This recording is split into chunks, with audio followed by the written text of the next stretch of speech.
Assalamualaikum warahmatullahi wabarakatuh.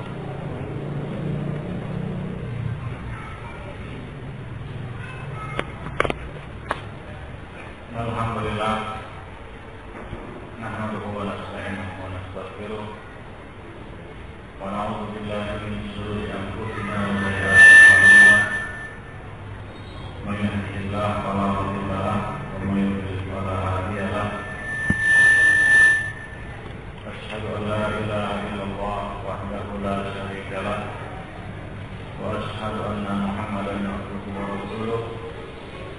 Ya ayyuhalladzina amanu ittaqullaha haqqa tuqatih wa la tamutunna illa wa antum muslimun. Amma ba'du, fa inna ahsanal kalami kalamullah wa khairal hadits hadi Muhammadin sallallahu alaihi wasallam.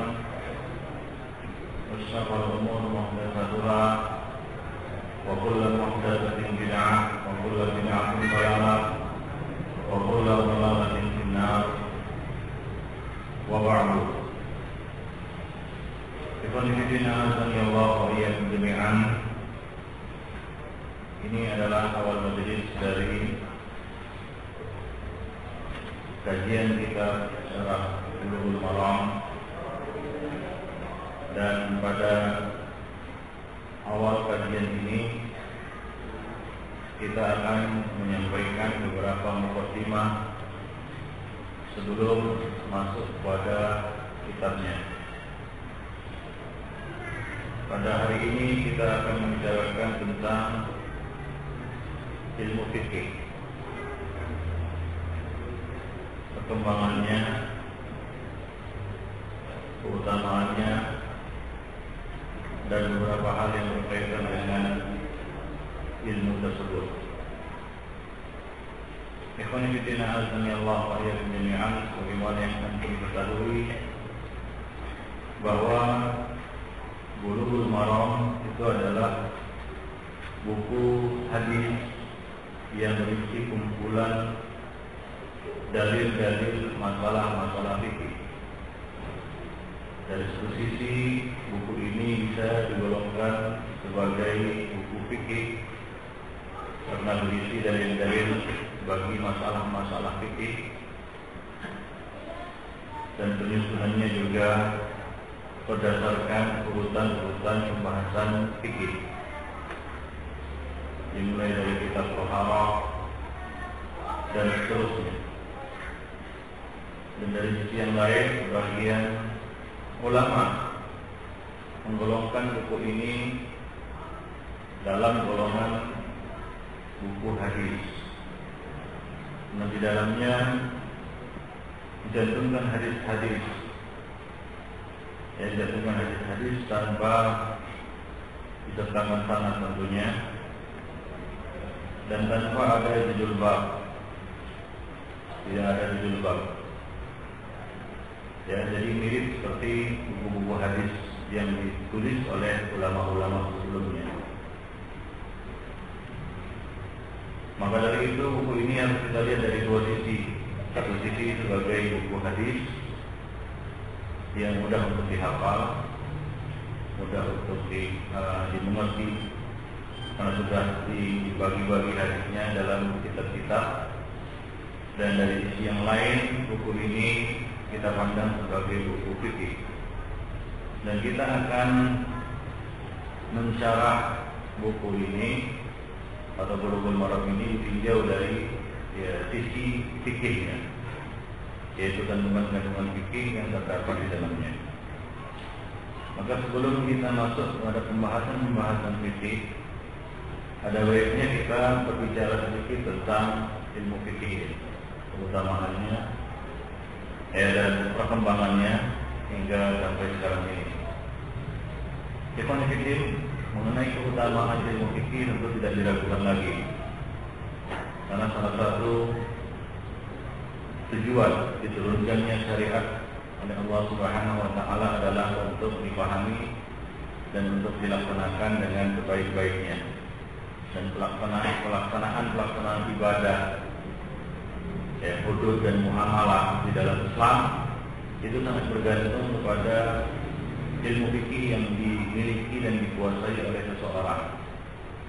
Jika ia tidak memiliki pengetahuan tentang fikih, maka mungkin banyak hal-hal syariat yang terluput darinya. Ya, yang terluput darinya. Maka dari itu Rasulullah SAW menyebut bahwa fikih ini merupakan faktor kebahagiaan dan kebaikan bagi seorang muslim dunia maupun akhirat. Nabi SAW mengatakan, "Man yuridillahu bihi khairan yufaqihu fid-din." Barang siapa yang Allah Subhanahu wa taala menghendaki kebaikan, ya, kebaikan ini mencakup dua kebaikan, yaitu kebaikan dunia dan kebaikan akhirat, khairai dunia wal akhirah. Maka Allah Subhanahu wa taala akan beri dia taufik untuk memahami agama, untuk tafaqquh fid-din. Al-fiqh artinya paham. Itu pemahaman yang benar, yang tepat di dalam agama. Karena agama ini perlu dipahami dengan benar dan pengamalannya juga harus diamalkan dengan tepat. Kalau tidak, maka akan menyimpang. Banyak orang-orang yang membaca Al-Quran dan hadis tapi pemahamannya menyimpang. Ada orang-orang ya yang memiliki, ya kita katakan pemahaman, akan tapi pemahamannya keliru dan menyimpang, yaitu memiliki tingkat kecerdasan atau tingkat pemahaman, akan tapi sayang pemahamannya menyimpang atau salah. Oleh karena itu, Fiddin merupakan anugerah dan taufik dari Allah Subhanahu wa taala adalah Allah memberikan kepadanya pemahaman yang benar, yang tepat di dalam agama, ya. Dan itu hanya bisa diraih dengan tafaqquh fid-din, bertafaqquh fid-din, ya. Dan itu dapat diwujudkan dengan mempelajari dengan benar, ya, fikih di dalam al-Islam atau fikul Islam. Seperti yang kita ketahui bersama, ya, agama ini terdiri dari akidah, kemudian ibadah, kemudian muamalah. Ya, itu agama, itu Islam. Bagaimana Rasulullah SAW ditanya tentang Islam, iman dan ihsan. Rasulullah SAW menjawab, Islam itu adalah an tashhada an la ilaha illallah wa anna Muhammadar Rasulullah wa tuqimus shalah wa tu'tiyaz zakah wa tasuma Ramadan wa tahijjal bait in istata'ta ilaihi sabila.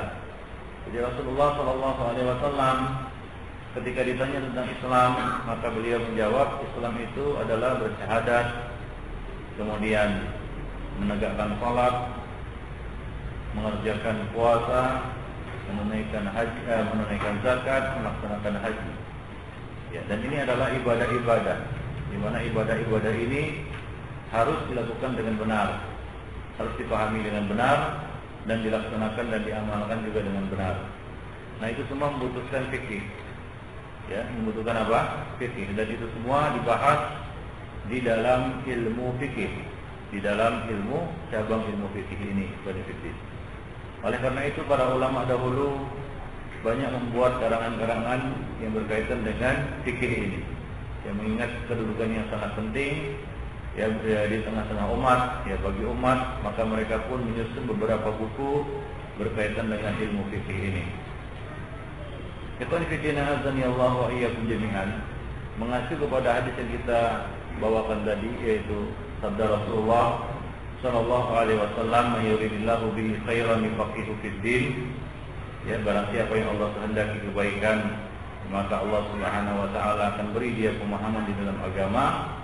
Maka kita pun mengkaji masalah ini, ya, setelah sebelumnya kita telah mengkaji masalah-masalah yang berkaitan dengan akidah dan manhaj, pokok-pokok dasar, ya, agama. Nah, sekarang kita akan membahas tentang perkara yang tidak kalah penting pula, dan ini berkaitan dengan a'malul mukallafin, ya, amal, ya, bagi para mukallaf, yaitu fikih, ya, yaitu fikih. Nah, demikian Ibnu Fiddin. Jadi ini merupakan suatu kebaikan, tanda kebaikan, ya, jadi tanda kebaikan. Rasulullah SAW menjadikannya sebagai tanda kebaikan bagi seseorang. tanda Allah Subhanahu wa taala menghendakinya kebaikan, yaitu dia serius untuk tafaqquh fiddin. Rasulullah mengatakan innamal ilmu bita'allum. Ya, wa innamal ilmu bita'allum. Sesungguhnya ilmu itu hanya bisa diraih dengan ta'allum, dengan belajar. Ya, dengan belajar. Baik, maka dari itu janganlah kita sia-siakan kesempatan kita untuk menimba ilmu, ya, karena ya, kita katakan tidak ada ya musuh bagi seorang insan itu melainkan satu dirinya sendiri. Ya, mungkin sombongannya atau rasa malunya. Ya, ini kadang-kadang dua perkara yang menghalangi seseorang dari ilmu. Yang pertama sombongnya, yang kedua adalah malunya. Maka dari itu Imam Mujahid mengatakan ya tidak akan bisa menuntut ilmu dua macam manusia. Yang pertama al-mustahi, yaitu orang yang sangat malu, jika malunya ini menghalanginya dari ilmu. Yang kedua adalah al-mustakbir, yaitu orang yang sombong. Orang yang sombong. Maka bagi kita, jika kita memang belum pernah belajar ilmu fikih atau belajar fikih, ya, maka ini adalah kesempatan ya, mengikuti kajian rutin Bulughul Maram ini, ya, karena di sini kita akan mengupas masail fikih yang mulai dari kitab Thaharah insyaallah sampai akhir dari kitab tersebut. Baik, ikhwan fillah azani Allah wa iyyakum jami'an. Nah, sekarang kita akan membicarakan tentang ilmu fikih. Ilmu fikih pada masa Rasulullah sallallahu alaihi wasallam. Sebagaimana kita ketahui bahwa pada masa Rasulullah ilmu fikih ini belum disusun dalam bentuk tulisan. Ya. Yang ada pada masa Rasulullah sallallahu alaihi wasallam adalah apabila mereka mendapati masalah-masalah, maka mereka langsung bertanya kepada Rasulullah sallallahu alaihi wasallam. Ya, kalau mereka menghadapi masalah, ya, kemuskilan, problem dalam satu amalan ibadah, maka mereka langsung bertanya kepada Nabi atau bertanya kepada para sahabat yang mengerti tentang hal itu. Ini merupakan salah satu keistimewaan, ya, keistimewaan para generasi salaf terdahulu, khususnya generasi sahabat, di mana mereka bisa talaki, ya, talaki langsung dari Rasulullah Shallallahu Alaihi Wasallam. Maka dikatakan mereka itu sangat sedikit takallufnya, mengada-ngada. Kenapa? Karena mereka tidak perlu mengada-ngada. Ya, mereka apabila mendapatkan kesulitan, baik itu di dalam memahami ataupun di dalam kita katakan melaksanakan ataupun mengamalkannya, maka mereka akan langsung bertanya kepada Rasulullah Shallallahu Alaihi Wasallam. Tidak ada pada saat itu kejelasan tentang rukun-rukun, syarat-syarat, kewajiban-kewajiban, ya, dan lain sebagainya seperti yang dibahas di dalam ilmu fikih. Ya, jadi pertanyaan adalah apakah hal itu semua tidak ada atau bid'ah? Kita katakan ada, cuma tidak disusun seperti itu sedemikian rupa. Sebagaimana juga di dalam ilmu hadis, ya, ilmu hadis itu baru disusun sudah wafatnya para sahabat, ya, berakhirnya masa sahabat, barulah ditulis, ya, ilmu hadis. Bukan berarti ilmu hadis tidak ada pada masa sahabat atau pada masa Rasulullah Shallallahu Alaihi Wasallam. Ya, pemilahan antara khabar yang sahih dengan khabar yang tidak sahih sudah ada sejak zaman Rasulullah Shallallahu Alaihi Wasallam. Akan tetapi, ya, tentunya tidaklah hajat untuk mempelajarinya dan mengetahuinya, tidak seperti, ya, hajat orang-orang yang datang sudah mereka. Ya, semakin jauh kita dari zaman nubuat, semakin jauh kita dari zaman kenabian, maka semakin banyak kita membutuhkan hal-hal seperti ini. Ya, kita membutuhkan ilmu fikih, kita membutuhkan ilmu hadis, kita membutuhkan ilmu tafsir dan lain-lain sebagainya. Ya, tidak seperti pendahulu-pendahulu kita yang mereka langsung mendapatkan jawaban dari setiap masalah yang mereka hadapi. Jadi pada masa itu tidak ada, ya, buku fikih yang ditulis secara terperinci, ya, seperti sekarang ini. Kemudian pada masa sahabat Rasulullah Shallallahu Alaihi Wasallam, tentunya kita ketahui bersama bahwasanya para sahabat itu berpencar-pencar ke berbagai daerah, ya, seiring dengan banyaknya penaklukan, dan mereka dikirim berperang berjihad di beberapa daerah, di beberapa wilayah, maka sahabat-sahabat ini pun terpencar-pencar. Mereka menempati tempat-tempat yang berbeda. Ada yang berada di Syam, ada yang berada di Mesir, ada yang berada di Kufah, Irak, dan lain sebagainya. Ada yang di Yaman. Dan Rasulullah SAW juga pada masa beliau juga mengirim para sahabat, seperti misalnya mengirim Abu Mu'adz bin Jabal dan Abu Musa al-Asy'ari ke negeri Yaman. Nah, jadi itulah dia yang terjadi pada masa sahabat, bahwa mereka tidak berkumpul di satu tempat. Mereka berpencar-pencar. Oleh karena itu kita dapati di sana banyak beberapa pendapat-pendapat para sahabat yang berbeda-beda. Ya, misalnya pendapat para sahabat yang ada di Kufah berbeda dengan pendapat para sahabat yang ada di Syam. Dan perbedaan pendapat yang paling mencolok yang dapat kita lihat dan saksikan di dalam sejarah adalah perbedaan pendapat di antara mereka tentang bagaimana menyikapi pembunuh Utsman, di mana ya Ali bin Abi Thalib radhiyallahu anhu dan para sahabat yang berada di Kufah memandang bahwa masalah ini bisa diakhirkan dan lebih dulu dibicarakan tentang masalah pengangkatan khilafah atau khalifah. Sementara sahabat-sahabat yang ada di Syam dan di Madinah berpendapat tidak. Yang pertama kali harus diselesaikan adalah meringkus para pembunuh Utsman, baru setelah itu memilih khalifah. Di sini terjadi perbedaan pendapat di kalangan sahabat Ibnu Fiddina azanillahu wa iyyakum jami'an. Jadi mereka tidak satu daerah dan satu wilayah. Mereka berpencar-pencar. Dengan demikian terjadilah kita katakan markas-markas yang berbeda-beda. Ada yang di Syam, ada yang di Madinah, ada yang di Mekah, seperti Ibnu Zubair di Mekah, ada yang di Yaman, ya, kemudian ada yang di Kufah, di Baghdad, dan seterusnya. Ya, nah demikian. Jadi muncullah di sana kita katakan aliran-aliran di dalam fikih, pemahaman-pemahaman di dalam fikih. Nah kemudian apa sebabnya para sahabat ini berbeda-beda pendapat? Ada di sana faktor-faktor yang menyebabkan para sahabat itu berbeda pendapat di antara mereka. Yang di antaranya adalah faktor pertama, ya ada sahabat yang pernah mendengar sebuah hukum atau sebuah kasus atau fatwa dari Rasulullah SAW, sementara sahabat yang lainnya tidak mendengarkannya. Lalu yang tidak mendengar ini beristihad dengan istihadnya dalam masalah itu, maka terjadilah perbedaan pendapat. Nah, hasil istihad mereka ini ada macam-macam. Ya, bisa jadi hasil istihad itu sesuai dengan hadis Rasulullah SAW. Sebagai contoh, hadis yang diriwayatkan dari Ibnu Mas'ud bahwa ia pernah ditanya tentang seorang wanita yang ditinggal mati suaminya. Sementara suami wanita itu belum menetapkan berapa mahar yang akan diberikan kepada si istri. Ya, kasus. Jadi ini kita fikih, dan fikih itu butuh juga nalar yang bagus, ya, karena itu fikih pemahaman, ya, pemahaman di dalam agama. Nah, ketika seorang itu belajar tentang fikih, maka dituntut kecerdasan yang yang lebih lah, ya, kecerdasan yang lebih. Nah, demikian. Baik.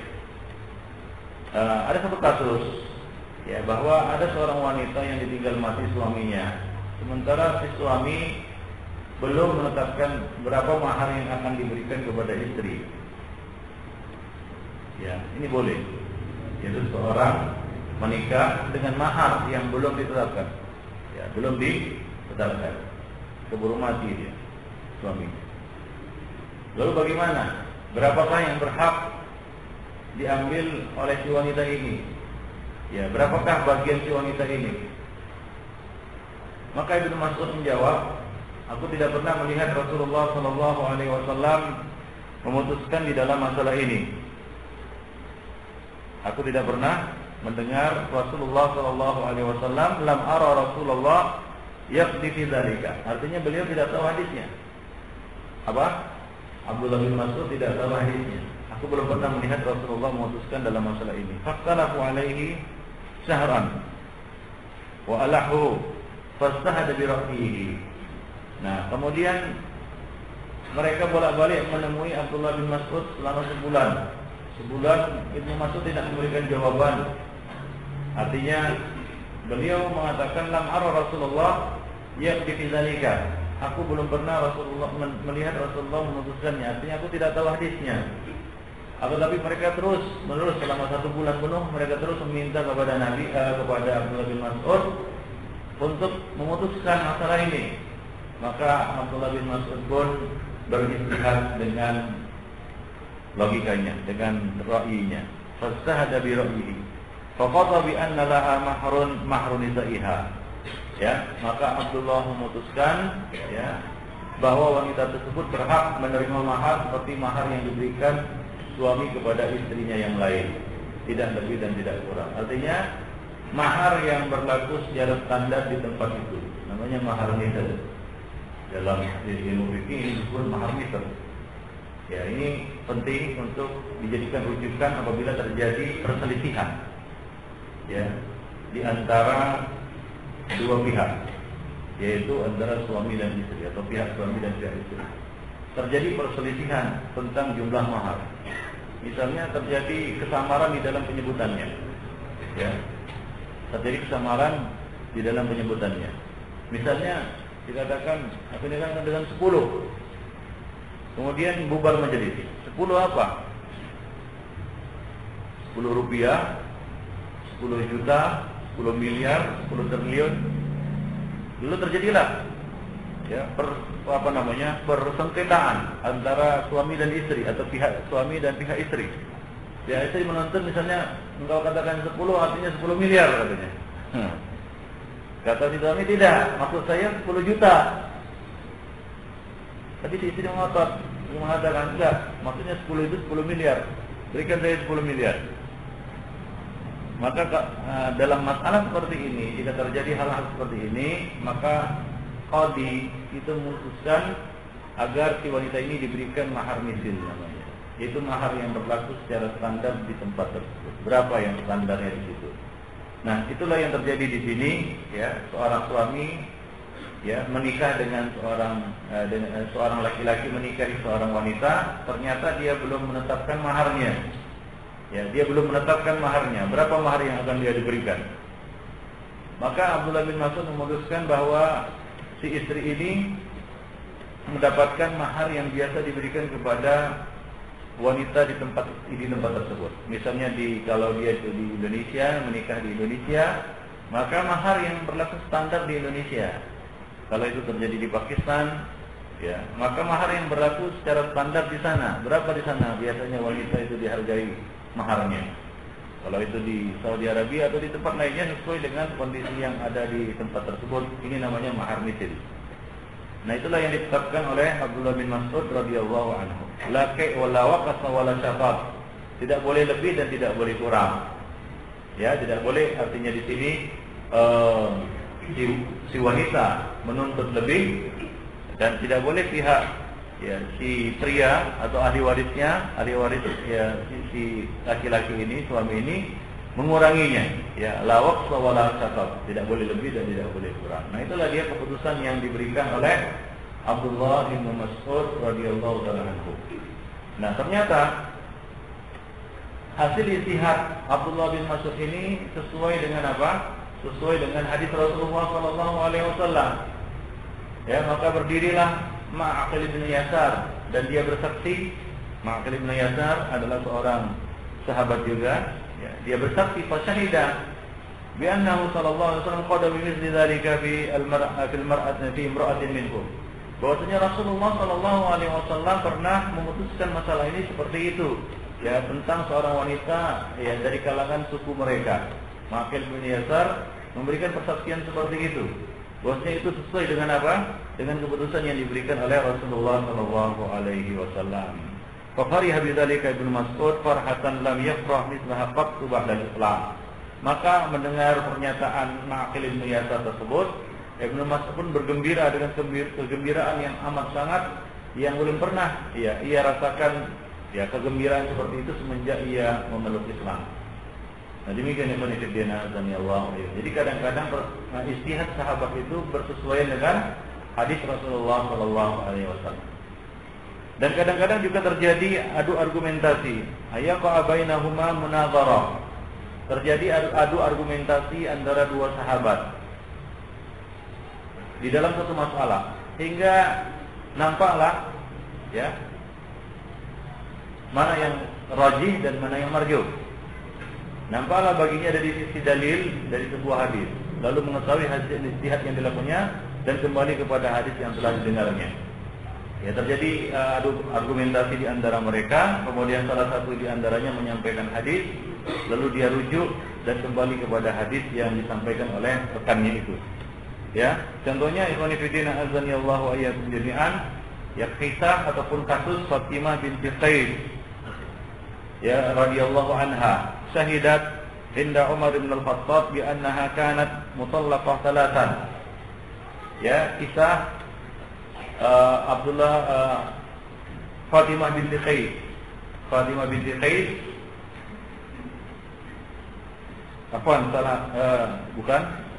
Ya, contohnya adalah kisah Abu Hurairah radhiyallahu taala anhu, ini yang kedua tadi, yaitu terjadi munadharah di antara keduanya.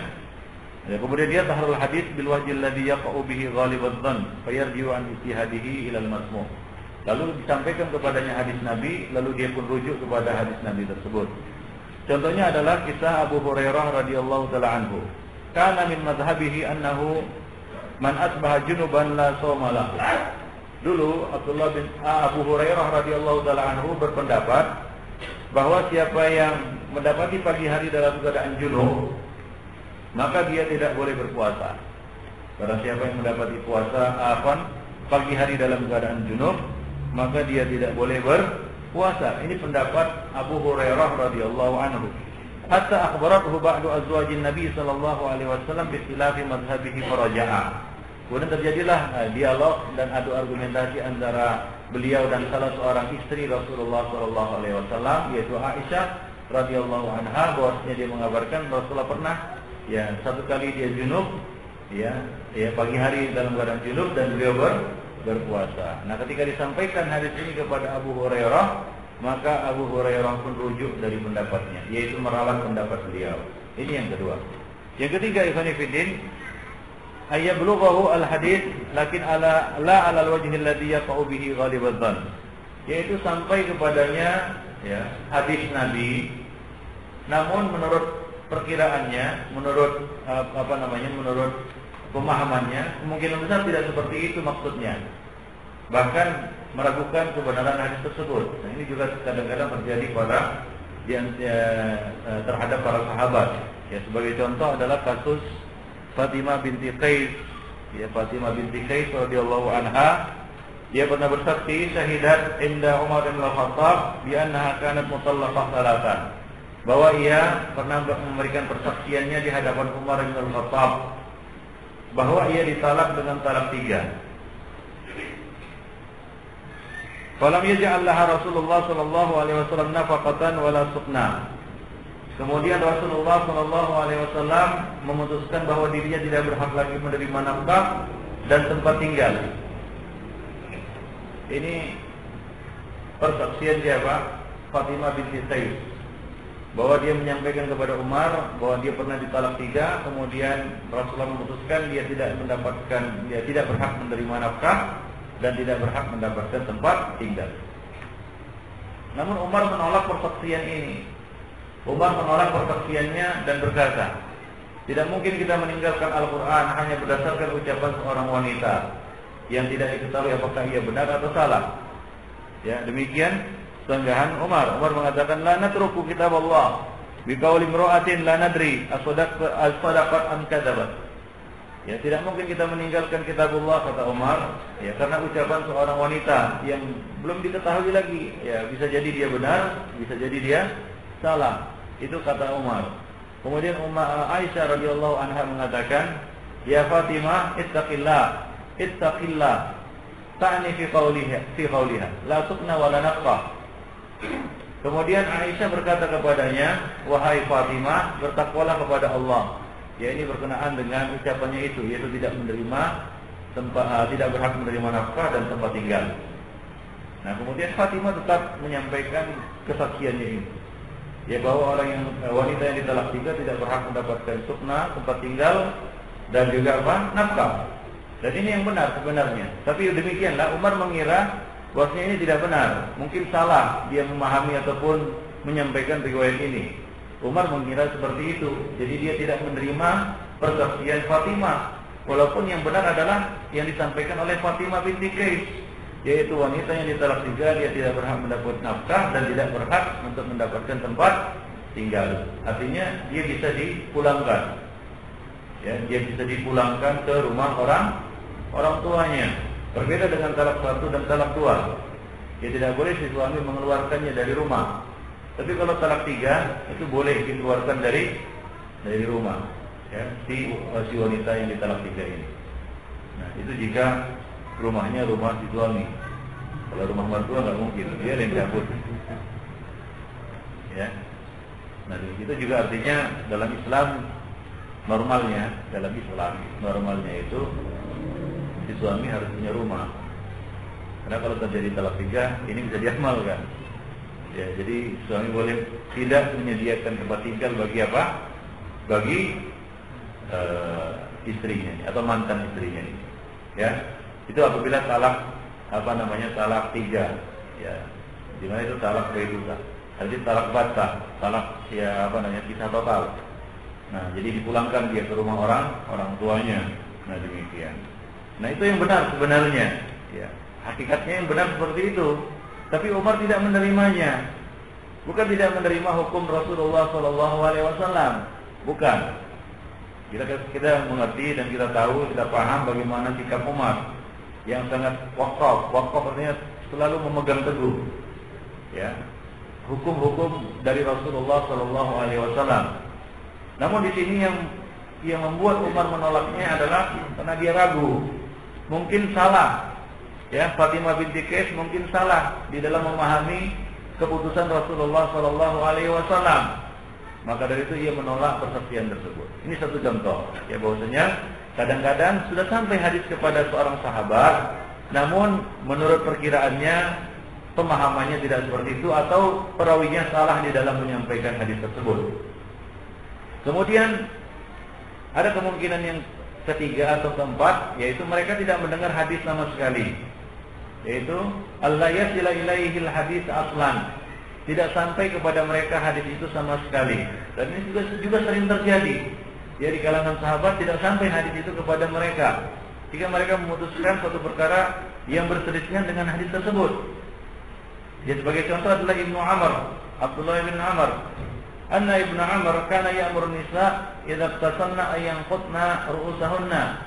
Ya, dulu Abdullah bin Amr dia berpendapat, dia menyuruh, ya, kaum wanita itu untuk mengurai ikatan rambutnya apabila mandi junub, mandi besar, ya, atau mandi haid.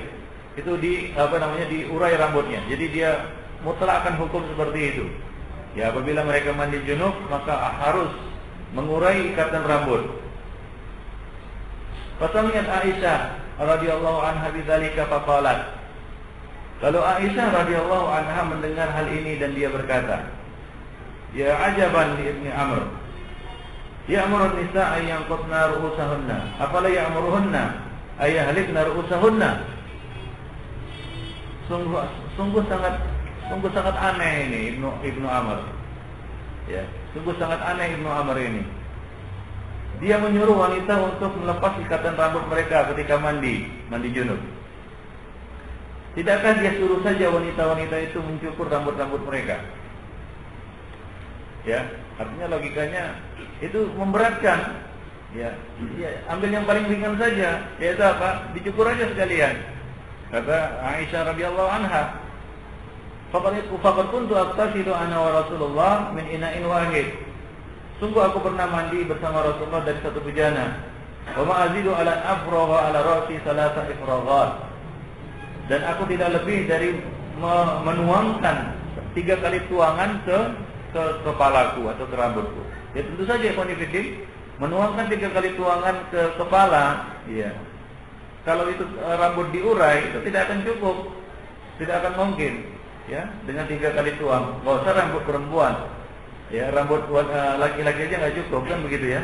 Jadi ini menjelaskan kepada kaum muslimin, kepada mereka waktu itu, bahwasanya beliau tidak membuka ikatan rambutnya. Itu Aisyah tidak membuka ikatan rambutnya. Ya, demikian juga ada hadis-hadis lain yang mendukung pernyataan dari Aisyah radhiyallahu taala anha ini. Nah, demikian. Jadi boleh jadi ya, satu hadis itu belum sampai kepada seorang sahabat, lalu dia memutuskan pendapat yang berbeda dengan kandungan hadis. Baik. Nah, juga yang terjadi pada Aisyah radhiyallahu anha. Aisyah pernah memutuskan melarang orang atau seorang muslim buang hajat atau buang air kecil sambil berdiri. Dan dia mengatakan barang siapa yang pernah menceritakan Nabi pernah buang air kecil sambil berdiri, maka dia telah keliru. Ya, Aisyah menafikannya dan dia mengambil pendapat melarang orang itu buang air kecil sambil berdiri. Nah, belum sampai kepadanya hadis Hudzaifah ibnul Yaman, ya, bahwasanya Rasulullah SAW pernah mendatangi tempat pembuangan sampah 1 tahun, lalu beliau buang air di situ dengan berdiri dan aku menutupinya, yang membelakangi beliau. Jadi itu pernah dilakukan oleh Rasulullah. Hadis ini belum sampai kepada Aisyah. Jadi perbedaan pendapat di kalangan sahabat itu bisa terjadi karena satu hadis itu tidak sampai kepada salah seorang dari mereka, kemudian mereka beristihad, ya, dan ternyata hasil istihadnya bertentangan dengan apa? Dengan hadis. Kalau yang pertama tadi istihad Abdullah bin Mas'ud bersesuaian dengan hadis. Nah, demikian yang menifidin rahimani wa rahimakumullah. Nah, itu beberapa kondisi yang terjadi di kalangan sahabat berkaitan dengan pendapat-pendapat fikih di antara mereka. Jadi mereka juga manusia. Ya, sebagian sahabat menghafal banyak hadis, sementara sebagian lain tidak hafal. Ya, sebagian lain pemahamannya lebih tinggi daripada sebagian lainnya. Ya, sebagaimana yang terjadi pada Abu Hurairah. Abu Hurairah banyak menghafal hadis. Tapi kalau dari sisi paham, maka yang paling paham hadis-hadis Nabi adalah Mu'adz bin Jabal. Ya, Mu'adz bin Jabal radhiyallahu anhu. Jadi demikianlah tingkatan-tingkatan para sahabat, ikhwan fillah. Dan Aisyah terkumpul padanya dua hal ini. Itu kelebihan Aisyah radhiyallahu anha. Di samping dia faqihah, ya, seorang yang faqih, dia juga banyak meriwayatkan hadis-hadis Rasulullah sallallahu alaihi wasallam. Nah, disitulah keunggulan dan keutamaan Aisyah radhiyallahu anha. Dia di samping yang meriwayatkan hadis, yaitu banyak hadis-hadisnya, ya, hadis-hadis Aisyah termasuk perawi yang banyak meriwayatkan hadis-hadis dari Rasulullah sallallahu alaihi wasallam, di samping Abu Hurairah, Abdullah bin Umar dan sahabat-sahabat lainnya. Ya, dan ya, di samping itu juga beliau adalah seorang yang faqihah, artinya seorang yang paham, yang memiliki pemahaman fikih yang bagus, yang dalam. Dan beliau termasuk salah satu rujukan. Aisyah termasuk rujukan para sahabat. Banyak para sahabat bertanya kepada Aisyah radhiyallahu anha tentang perkara-perkara fikih. Baik. Kemudian ayyarau Rasulullah sallallahu alaihi wasallam fi'lan fayahmaluhu ba'duhum 'ala al-qurba wa ba'duhum 'ala al-ibaha. Nah, ini juga sering terjadi, yaitu para sahabat melihat Rasulullah melakukan satu perbuatan. Lalu sebagian dari mereka menganggapnya itu sebagai ibadah. Sebagian lagi mengatakan tidak, itu perkara adat, itu perkara ibahah, bukan ibadah. Nah, ini sering terjadi. Contohnya adalah annahum ra'au an-nabiy sallallahu alaihi wasallam yarmalu fit tawaf. Bahwasanya mereka melihat Rasulullah sallallahu alaihi wasallam itu berlari kecil ketika tawaf. Padahal jumhuruhum ila anna ar-ramal fit tawaf sunnah. Maka sebahagian sahabat berpendapat bahwa berlari kecil atau ramal di dalam tawaf itu adalah sunnah. Fahamalahu Ibnu Abbas ala annahu innama fa'alahu ala sabil al-ittifaq li'aridin aradahu. Ya, Ibnu Abbas berpendapat itu mubah saja. Artinya kalaupun dia tidak melakukan itu, sah-sah saja tawafnya. Karena Rasulullah SAW melakukan itu secara kebetulan, yaitu ada arid. Ada satu hajat dan kebutuhan beliau melakukan itu, yaitu ketika orang-orang musyrikin yang mengatakan hatamat huma Yasrib. Ya, bahwasanya coba lihat sahabat-sahabat Nabi itu, orang-orang Mekah yang dulunya tinggal di Mekah kemudian hijrah ke Madinah. Sekarang mereka datang lagi mau haji. Ya mau haji ketika itu ya, umrah gitu. Ya, coba lihat mereka itu terserang ya apa namanya? Malaria Madinah. Humma Madinah, humma Yathrib. Kena apa namanya istilahnya ke malaria Yathrib. Maka mendengar itu Rasulullah SAW ingin menunjukkan kepada mereka bahwasanya mereka segar bugar, mereka sehat walafiat, ya mereka tidak lemah. Maka beliau pun berlari kecil sebanyak 3 putaran. Ya 3 putaran yang awal untuk menunjukkan kepada para orang-orang musyrik itu bahwasanya mereka tidak terkena ya apa yang disebut oleh orang-orang musyrik itu, yaitu apa? Malaria Madinah atau malaria Yathrib. Ya, maka Abdullah bin Abbas pun berpendapat bahwasanya itu bukan sunnah. Artinya ya tidak harus seorang itu berlari kecil ketika tawaf. Wallahu a'lam bishawab. Nah, itu terjadilah perbedaan pendapat di antara para sahabat berkaitan masalah tersebut. Kemudian ya, perselisihan pendapat di antara mereka juga bisa karena ikhtilaful waham, yaitu karena faktor dugaan. Ikhtilaf yang terjadi karena faktor dugaan. Sebagai contohnya adalah anna Rasulullah sallallahu alaihi wasallam hajja fara'ahu an-nas. Fadhahaba ba'dhum ila annahu kana mutamatti'an, wa ba'dhum ila annahu qarinan, wa ba'dhum ila annahu kana mufridan. Ya, bahwasanya Rasulullah sallallahu alaihi wasallam berhaji di hadapan banyak manusia, yaitu haji wada. Lah sebagian orang melihat, memandang ataupun berpendapat Rasulullah itu hajinya tamattu. Sebagian lagi mengatakan bahwasanya Rasulullah itu hajinya haji qiran, qarin. Sebagian lagi mengatakan tidak, Rasulullah itu mufrid, yaitu haji ifrad. Ya, jadi mereka yang melihat penggal-sepenggal, ya, mereka memandang sesuai dengan apa yang mereka lihat pada saat itu. Sebagian memandang Rasulullah Shallallahu Alaihi Wasallam ya menggiring ontanya atau menggiring hadiahnya, maka mereka berpendapat Rasulullah ini qarin. Ya, sebagian lagi ketika Rasulullah SAW memerintahkan sahabat untuk tamattu, mengira Rasulullah bertamattu sesuai dengan perintah beliau dan seterusnya. Jadi terjadilah kita katakan perselisihan pendapat di antara sahabat karena apa yang mereka lihat dari Rasulullah SAW pada waktu itu. Nah demikian. Jadi ini adalah ikhtilaful wahmi, ikhtilaf karena adanya faktor dugaan di situ. Ya, sebagian menduga seperti ini, sebagian lagi menduga seperti itu.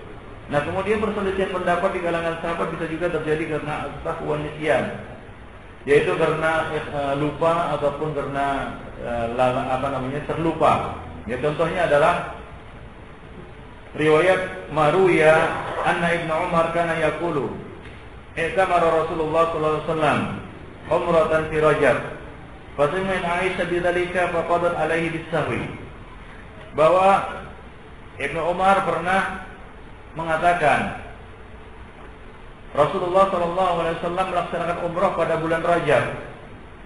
Ketika mendengar hal itu, maka Aisyah pun berkomentar bahwa Ibnu Umar ini lupa. Ya, bahwa Rasulullah tidak berumrah pada bulan Rajab. Ya, Rasulullah tidak berumrah pada bulan Rajab. Jadi beliau mengatakan ini Abdullah bin Umar lupa. Jadi boleh jadi ya sahabat itu lupa, kemudian dia menyampaikan sesuatu ya tidak sebagaimana kenyataannya. Kemudian yang kelima, ikhwan fillah, ikhtilaf mudhabati. Ikhtilaf karena atau akibat dari kesimpulan yang kurang akurat. Contohnya adalah Maruya anna Ibnu Umar rawa 'an Nabi sallallahu alaihi wasallam, bahwa Ibnu Umar pernah meriwayatkan dari Rasulullah sallallahu alaihi wasallam, innal mayyit yu'adzabu bi bukai ahlihi alaihi, bahwa seorang mayit akan diazab, akan disiksa disebabkan keluarganya yang menangisinya. Aisyah memberikan komentar bahwasanya ini merupakan dugaan dari Ibnu Umar yang keliru dalam memahami hadis. Ya, beliau mengatakan kisah yang sebenarnya ketika Rasulullah melewati jenazah seorang wanita yang sedang ditangisi oleh keluarganya, maka beliau bersabda, innahum yabquna 'alaiha wa innaha tu'adzabu fi qabrihi. Mereka itu menangisinya, padahal mayat tersebut akan disiksa di dalam kuburnya. Jadi Aisyah mengaitkannya dengan asbabul wurud, yaitu sebab Rasulullah menyampaikan hadis tersebut. Nah, ini adalah pernyataan Aisyah radhiyallahu anha. Nah, demikian. Ya, sama seperti itu juga, yaitu tentang mandi Jumat. Ya, sebagian meriwayatkan wajibnya mandi Jumat. ya dari Rasulullah Shallallahu Alaihi Wasallam. Kemudian Abdullah bin Abbas membawakannya kepada asbabul wurud, yaitu sebab Rasulullah mengeluarkan perintah tersebut, yaitu ketika mereka datang ke masjid ya, dengan pakaian kerja mereka, ya dengan keringat dan bau, ya maka Rasulullah pun mengeluarkan perintah tersebut, yaitu apa? Ya, alangkah baiknya jika kalian mandi sebelum kalian datang ke sini. Lalu sebagian mengambil ini ataupun mendengarnya dan menyampaikannya bahwasanya Rasulullah mewajibkan itu kepada semua orang. Nah, demikian Ikhwan Fillah. Nah, dari itu terjadilah perbedaan pendapat di kalangan sahabat mengenai mandi Jumat. Ada yang mengatakan wajib, ada yang mengatakan tidak wajib. Ya, sebagian yang mengatakan tidak wajib, mereka mengatakan bahwa Nabi menyampaikan itu untuk orang-orang yang memang kondisinya harus mandi. Ya, seperti misalnya dia dari tempat kerja atau dia dari kebunnya, ya, karena bau kan begitu ya, dengan kondisi yang yang tidak layak untuk berkumpul di majelis, maka Rasulullah mewajibkan bagi mereka mandi. Jadi kewajiban ini tidak bersifat mutlak kepada semua orang. Nah, ini pendapat orang-orang yang tidak mewajibkannya. Baik. Nah, itu beberapa kemungkinan terjadinya perselisihan di antara sahabat. Kemudian al-ikhtilaf fi illatil hukum. Ikhtilaf di dalam menentukan illat, yaitu alasan sebuah hukum. Contohnya di dalam masalah berdiri untuk jenazah. Ketika ada jenazah lewat, menurut sebagian sahabat itu wajib berdiri. Sebagian mengatakan tidak. Ya, sebagian berpendapat berdiri ini dimaksudkan untuk menghormati para malaikat. Ya, dengan demikian hukum berdiri ini hukum berlaku untuk jenazah mukmin dan kafir. Dan ada yang berpendapat bahwa berdiri ini dilakukan untuk mengingat dahsyatnya perahara kematian. Ya, berarti hukum ini juga berlaku umum ya untuk jenazah mukmin dan juga jenazah kafir. Ada pula yang berpendapat bahwa berdiri Rasulullah SAW berdiri ketika jenazah Yahudi melintas. Nah, karena beliau tidak suka kalau posisi jenazah lebih tinggi daripada kepala beliau.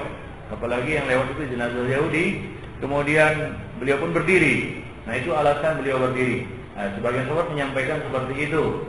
Maka berbedalah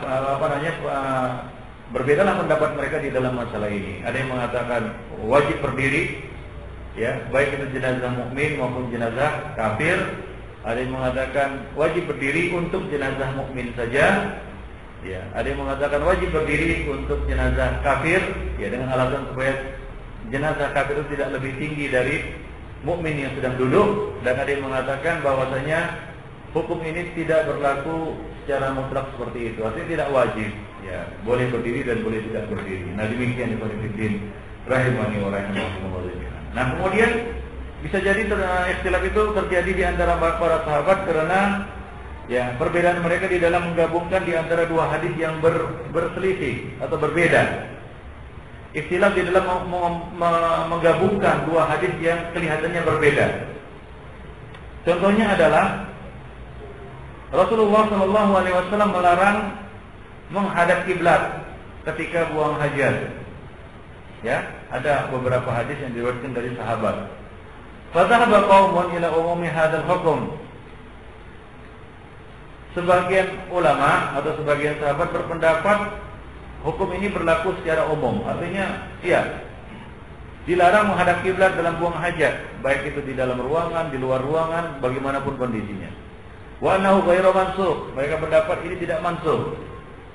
Wa ra'ahu Jabir bibaulin qabla wa ra'ahu Jabir yaqulu qabla yatawaffa bi amin mustaqbil al-qiblah. Fa dhahaba ila annahu naskun lin nahy al-mutaqaddam. Kemudian Jabir, salah seorang sahabat, pernah melihat Rasulullah SAW buang air kecil, ya sebelum beliau wafat menghadap ke kiblat. Maka dari situ dia berkesimpulan bahwasanya hukum itu sudah dimansuhkan. Ya, maka beliau pun berpendapat bahwasanya hukum ini mansuh. Artinya boleh, setelah itu dibolehkan. Nah, kemudian Ra'ahu Ibnu Umar, qada hajatahu mustadbiral qiblah. Kemudian Ibnu Umar melihat Rasulullah SAW buang hajat dengan membelakangi kiblat. Faradda bihi qalahum ila ghairi dzalika. Maka dia pun berpendapat seperti itu.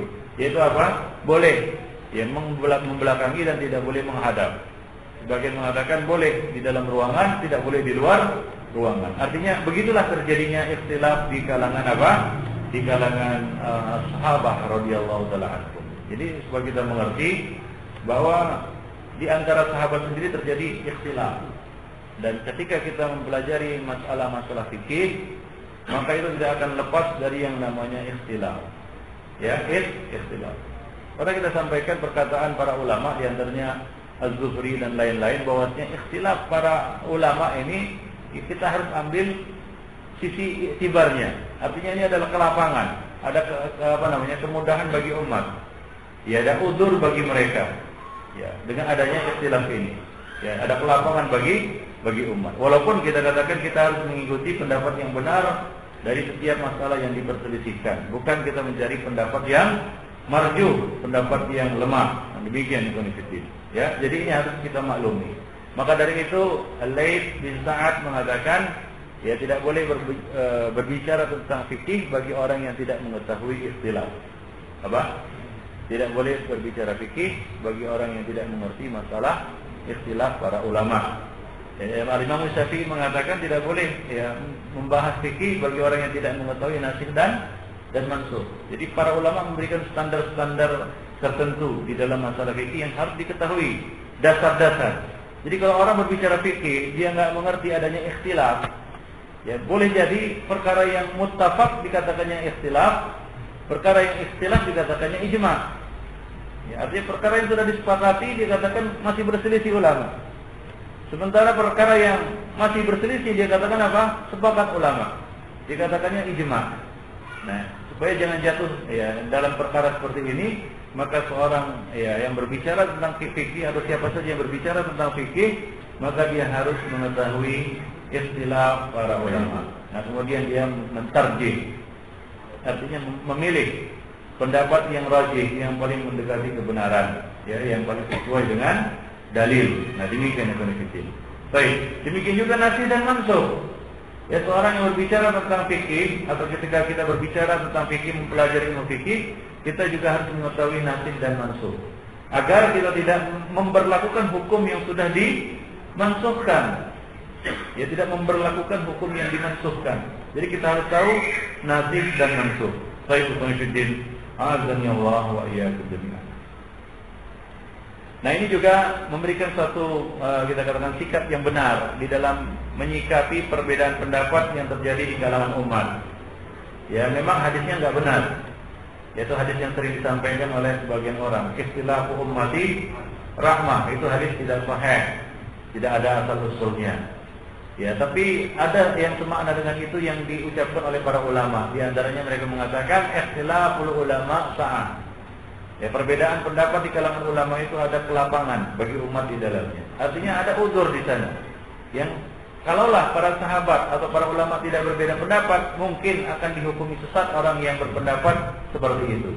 Atau bahkan dihukumi kafir orang yang berpendapat seperti itu. Jadi ada kelapangan bagi umat dengan adanya ikhtilaf, ya, di kalangan para ulama ikhwanifidin rahimani wa rahimakumullah jami'an. Jadi harus dimaklumi, ya, apalagi nanti kita akan membahas satu demi satu masalah-masalah fikih, dan mungkin antum sudah mendengar sebelumnya hukum fikih yang berbeda dari apa yang akan disampaikan, maka perlu antum ketahui, ya, itulah dia pembahasan fikih, ya, yang tidak lepas dari yang namanya ikhtilaf.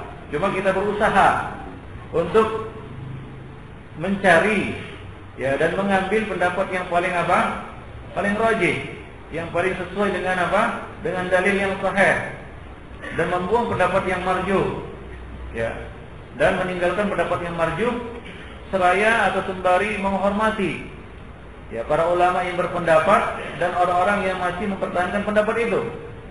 Nah, sikap seperti ini harus dikembangkan. Ada sebagian orang, ya, kalau guru menyampaikan ataupun seseorang menyampaikan suatu hukum fikih yang tidak sesuai dengan apa yang sudah diambil, ya, yang sudah diambilnya dari gurunya atau yang sudah diketahuinya dari gurunya, maka dia mengatakan, wah, ini guru ini salah atau sesat, atau dia meninggalkan majelis. Kenapa? Karena dia anggap, wah, ini pendapat tidak sesuai dengan pendapatku. Nah, jadi kita harus memiliki toleransi di dalam masalah ini. Ya, toleransi yang lebih tinggi di dalam masalah ini. Kalau sebelumnya ketika kita mempelajari, ketika kita mengupas masalah-masalah pokok-pokok akidah, di situ tidak kita atau jarang kita jumpai ya perselisihan, ya, dan antum lebih lebih nyaman dan lebih mudah untuk mengikutinya. Ya, karena tidak ada dua pendapat, tidak ada tarjih, tidak ada alasan mengapa ini yang lebih rajih, mengapa ini marjuh, kan begitu ya. Nah, itu di dalam masalah-masalah akidah, pokok-pokok akidah yang sudah kita bahas kemarin. Nah, di dalam masalah fikih ini, mungkin dari masalah pertama sampai terakhir penuh dengan apa? Penuh dengan istilah. Ya. Tadi sudah kita dengar dari sebagian sahabat, mereka sendiri berbeda pendapat di kalangan mereka, sering menyalahkan satu sama lainnya. Aisyah mengatakan Ibnu Umar salah. Ya, Aisyah mengatakan Ibnu Umar salah. Dia suruh wanita membuka ikatan rambutnya. Kenapa nggak disuruh dibotaki saja? Nah, demikian. Ini adalah satu, itu menunjukkan dalamnya fikih apa? Aisyah radhiyallahu anha. Maksudnya Aisyah adalah seorang sahabiah yang memiliki fikih yang dalam, kejeniusan, jenius. Nah, ada sebagian orang meniru Aisyah itu kawin mudanya saja. Tapi dia nggak lihat Aisyah itu bagaimana, jeniusnya bagaimana dia. Ya. Aisyah itu bagaimana, kan begitu ya?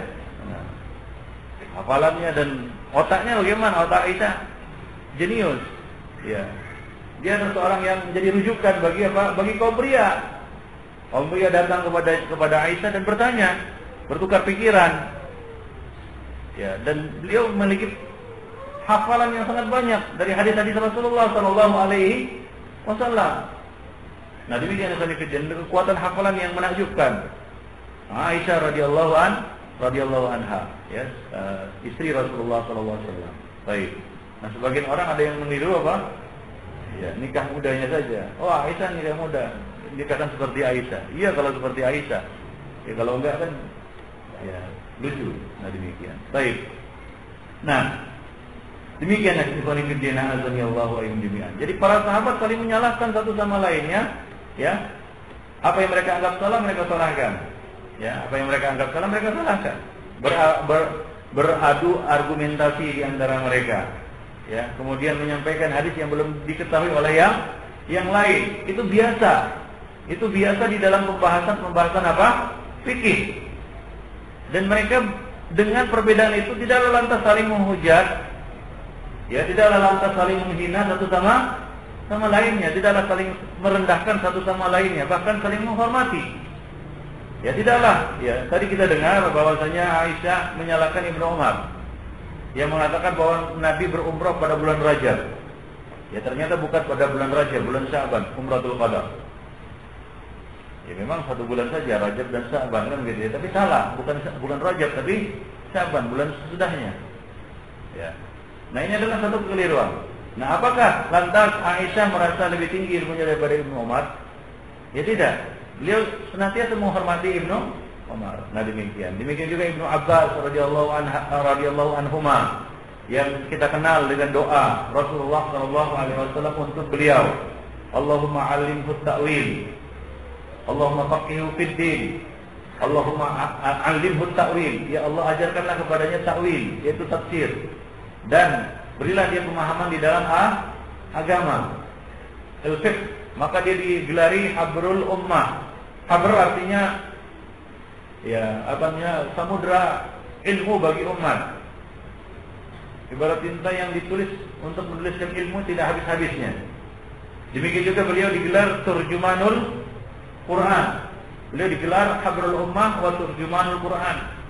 Samudra ilmu bagi para sahabat. Dan juga beliau digelari turjumanul Quran. Terjemahan Al-Quran, tafsir Quran berjalan itu Abdullah bin Abbas radhiyallahu anhuma. Nah, walaupun demikian, ya beliau kadang-kadang disalahkan oleh sahabat yang lainnya, khususnya di dalam masalah mut'ah.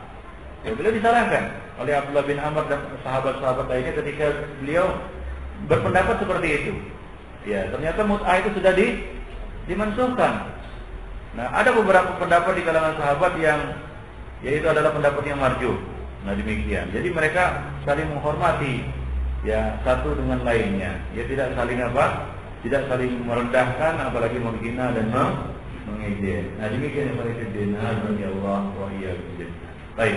Nah, sikap seperti itulah yang perlu dikembangkan di kalangan kita para penuntut ilmu, khususnya di dalam masalah-masalah fikih. Ya, nanti antum akan mendengar pendapat Syekh Albani misalnya, kan tidak berbeda nanti dengan pendapat Syekh Bin Baz. Nah, dalam hal ini tidak boleh idola-idolaan. Ada sebagian orang fikihnya itu fikih idola. Idola saya itu Utsaimin.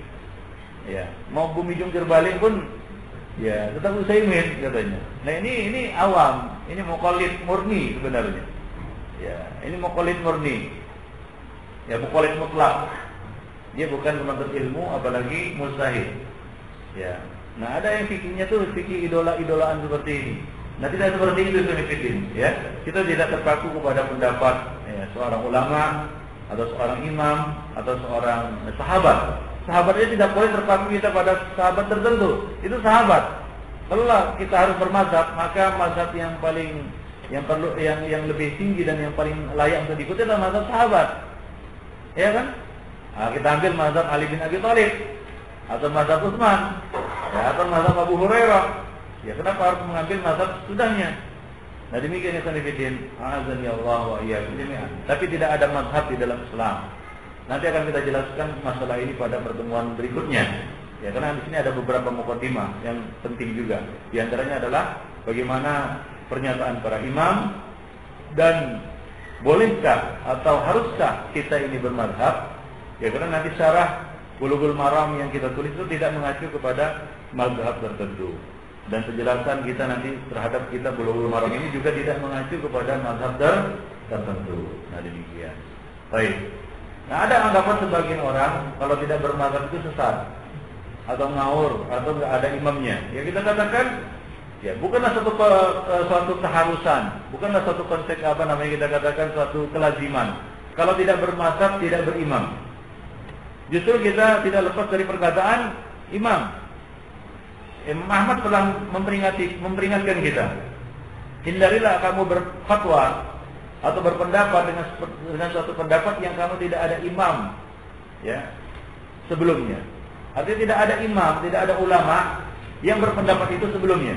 Ya, hati-hatilah atau hindarilah kamu mengambil pendapat atau fatwa yang tidak ada imam sebelum kamu yang berfatwa atau berpendapat seperti itu. Nah, demikian. Jadi kita sebenarnya tidak lepas dari pendapat para a'imah. Hanya saja kita tidak terpaku kepada pendapat imam tertentu, mazhab tertentu, dan bahkan sebaliknya ikhwan fillah. Orang-orang yang mengaku bermazhab, kalau kita telusuri, banyak di antara pendapat-pendapat mereka tidak ada imam yang berpendapat seperti itu. Setelah ditelusuri ternyata Imam Syafi'i tidak berpendapat seperti itu. Ya, contohnya masalah usholi. Sebagian menisbatkan ini kepada apa? Al-Imam Syafi'i. Yang ternyata Imam Syafi'i tidak pernah ya, menganjurkan usholi dan tidak pernah mengajarkan lafalnya juga. Lalu dari mana? Dari kesalahpahaman sebagian ulama-ulama Syafi'iyah di dalam memahami perkataan imam mereka. Nah, demikian. Jadi tidak ada imam sebenarnya untuk masalah itu. Ya, padahal mereka mengaku bermazhab Syafi'i, panifidina azan ya Allah. Jadi tidaklah satu kelaziman. Kalau kita tidak bermazhab artinya kita tidak berpegang kepada pendapatnya para imam. Bahkan kita ya, orang yang paling komitmen untuk tidak lepas dari pendapat para imam. Nanti akan para ikhwah ya, di dalam perjalanan mempelajari buku Bulughul Maram itu akan tahu. Nah, demikian bahwa pendapat-pendapat yang kita sampaikan nanti, ya, pendapat-pendapat yang kita sampaikan dan kita rajihkan, itu kita tarjih, yang kita pilih, itu tidak lepas dari pendapat para imam sebelum kita. Kita juga nggak berani mengada-ngada. Nggak ada imam sebelumnya yang berpendapat seperti itu, kita berpendapat. Nah, kita juga tidak berani mengada-ngada. Nah, demikian konfidin. Azani Allah wa iyyakum. Jadi sekali lagi kita mengembangkan sikap saling menghormati di dalam masalah fikih ini. Kalau antum tidak setuju ya sudah. Kalau setuju ya alhamdulillah kan gitu ya. Kalau ternyata pendapat yang kita tarjih ini benar, alhamdulillah. Ya, Allah binikmati tadimus shalihat. Ya, kalau itu salah kita berlindung kepada Allah Subhanahu wa taala, mohon ampun kepadanya. Ya, nah demikian. Dan tidak ada saling saling merendahkan, saling mengejek. Ya seperti yang terjadi di antara para pengikut mazhab. Ya mereka saling mengejek satu sama lainnya. Kenapa? Karena perbedaan pendapat di antara mereka. Ya, perbedaan pendapat di antara mereka. Seperti misalnya masalah mengangkat tangan antara pengikut mazhab Syafi'i dan Hanafi. Pengikut mazhab Hanafi mengatakan, coba lihat mereka itu sholat seperti mau terbang. Gini. Seperti mau terbang. Ya, maka penganut orang-orang ulama-ulama Syafi'iyah mengatakan, iya, kami terbang dengan sunnah ini ke surga. Ya. Kami terbang dengan dua tangan ini ke surga, artinya dengan sunnah ini ke surga. Nah, demikian. Jadi mereka saling menyerang, ya, karena masalah-masalah seperti ini. Ya, karena perbedaan pendapat di antara mereka.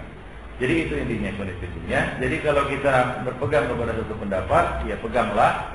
Ya, dan kalau kita yakini itu benar sesuai dengan indikasi dalil yang ada, maka ikutilah. Ya, dan kita harus menghormati pendapat yang lain. Ya contohnya ikhwanifidin apa yang kita lihat dan kita saksikan antara Syekh Al-Albani dengan Syekh Bin Baz, ya, misalnya di dalam masalah, ya banyak masalah sebenarnya. Misalnya masalah dekap yang sudah rukuk pada saat i'tidal. Syalbani yang mengatakan itu bid'ah. Ya, tapi beliau tidak mengatakan Syekh Bin Baz mubtadi'. Ya, dan tidak juga mengatakan orang yang melakukannya sebagai ahli bid'ah. Beliau juga menghormati orang-orang yang mengamalkan seperti itu. Nah, demikian. Wallahu a'lam bishawab. Nah, itulah dia pengantar pertama berkaitan dengan ilmu fikih, konfidin. Azani Allah wa iyyakum. Ya, ada beberapa pertanyaan. Bolehkah mengerjakan qada salat subuh ketika matahari terbit? Boleh. Dasarnya adalah salat subuh ini ya. Dalilnya adalah sabda Rasulullah sallallahu alaihi wasallam, "Idza nasiya ahadukumus shalah aw nama anha falyusalliha idza dzakaraha." Jika salah seorang dari kamu lupa atau tertidur, ya, maka hendaklah dia salat ketika dia ingat. Hendaklah dia salat ketika dia ingat.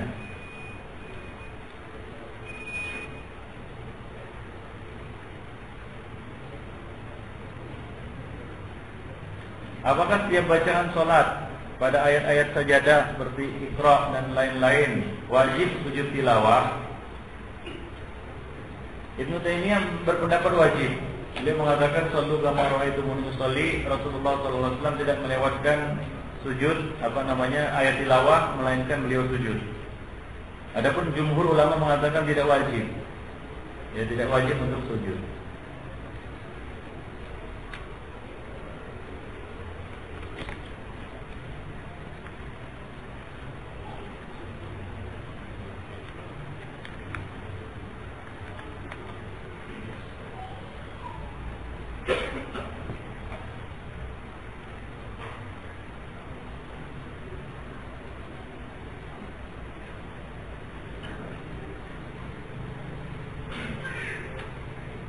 Apakah asbabul wurud dalam hadis dapat dijadikan hujjah? Iya. Asbabul wurud membantu kita untuk mengetahui kondisi sebenarnya, ilat hukum. Seperti tadi Rasulullah SAW menyuruh orang-orang untuk mandi ketika beliau melihat bahwasanya orang-orang itu datang dengan pakaian kerja mereka, ya bau, keringat dan kotor, maka Rasulullah menyuruh mereka mandi. Jadi sangat berguna, ya, asbabul wurud ini sangat berguna di dalam memahami kondisi satu hadis dan ilat, ya, hukum yang ada di dalam hadis tersebut.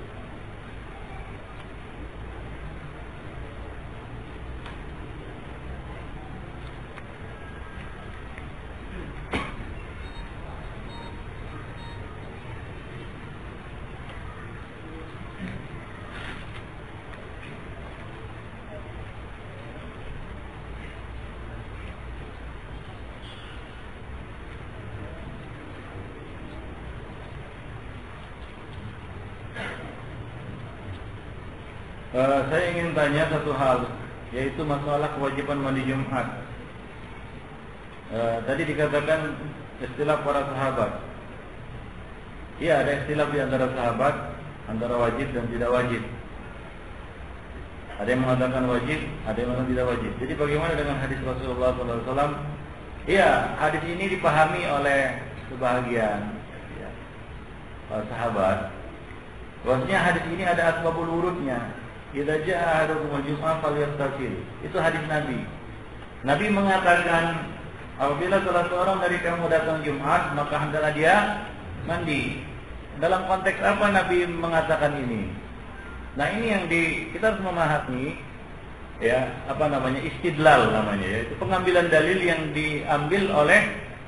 dilakukan oleh pihak yang berseberangan dengan kita. Nah, ini sangat penting, Ikhwan Fillah. Ada sebagian orang yang ngotot dengan satu pendapat, dia ngotot dengan hadis yang dipegangnya, dan tanpa mau memahami argumentasi dan sisi pengambilan dalil yang dilakukan oleh pihak lain, ya, oleh pihak lain yang berseberangan pendapat dengan dia. Ini yang perlu kita kembangkan di sini adalah memahami. Ya, di sini lagi pentingnya kita belajar fikih. Itu kita belajar memahami dari mana para ulama itu mengambil hukum itu. Kenapa beliau berpendapat seperti itu? Kayaknya nggak masuk akal. Ada sahabat yang berpendapat tidak wajib, sementara ada hadis Nabi seperti ini, kan gitu ya. Nah, ini harus dipahami. Ya, kita harus memahami pengambilan dalil ya dari para ulama. Itu sangat penting supaya kita tidak menuduh ulama yang bukan-bukan dengan tuduhan yang bukan-bukan atau tuduhan yang macam-macam. Ya, jadi kita harus memahami. Dari situ kita akan menghormati pendapat yang berseberangan dengan pendapat kita. Sebagai contoh ini, ada hadis yang berbunyi, "Idza jaa ahadukumul jum'ah falyaghtasil." Jika salah seorang dari kamu datang Jumat, maka hendaklah dia mandi. Sebagian ulama atau sebagian sahabat memahami bahwasanya perkataan Nabi ini muncul karena satu sebab. Ada asbabul wurudnya, yaitu ketika Rasulullah SAW melihat orang-orang itu datang dengan pakaian yang kotor dari tempat kerja mereka, berkeringat, bau, maka Rasulullah pun memerintahkan mereka untuk mandi. Jadi situ mereka berpendapat bahwa ilat hukumnya adalah untuk menghilangkan kotoran. Bagi yang ada ilat ini, maka dia wajib mandi. Kalau tidak ada, maka tidak wajib. Nah, ini pendapat mereka. Paham? Jadi kewajibannya tidak berlaku mutlak. Tidak berlaku mutlak bagi mereka, bagi sebagian sahabat. Sebagian lagi ada yang berpendapat wajib. Ya. Ada beberapa hadis yang mereka bawakan yang menjadi hujah bagi yang mewajibkan dan yang tidak mewajibkan. Ya, seperti yang tidak mewajibkan mereka berdalil dengan apa hadis? Ya, barang siapa yang mandi, barang siapa yang berwudu, fabiha wa ni'mat. Man tawadda'a fabiha wa ni'mat. Maka sudah cukup dan bagus. Wa man ihtasala fal ghuslu afdal. Dan barang siapa yang mandi, maka mandi lebih utama. Mandi lebih utama. Nah, demikian. Nah, dari situ mereka berpendapat, mereka mengambil kesimpulan bahwasanya hukum mandi Jumat itu tidak wajib. Ya, nah demikian. Dan juga di antara dalil yang mereka gunakan adalah ya kisah yang terjadi antara Utsman dan Umar. Ketika Utsman datang, ya, kemudian Umar bertanya, "Kenapa terlambat?" Ya. Nah, aku sibuk hingga aku tidak sempat ya apa-apa selain berwudu. Nah, begitu kata Utsman. Maka Umar mengatakan, "Hanya berwudu juga." Nah, begitu. Ya, jadi artinya apa? Ada dua keutamaan terluput dari Utsman yang dianggap oleh Umar di sini. Yang pertama apa? Terlambat datang Jumat. Kemudian yang kedua tidak mandi. Kalau mandi itu wajib, maka Umar akan menyuruh Utsman untuk keluar dan mandi karena wajib.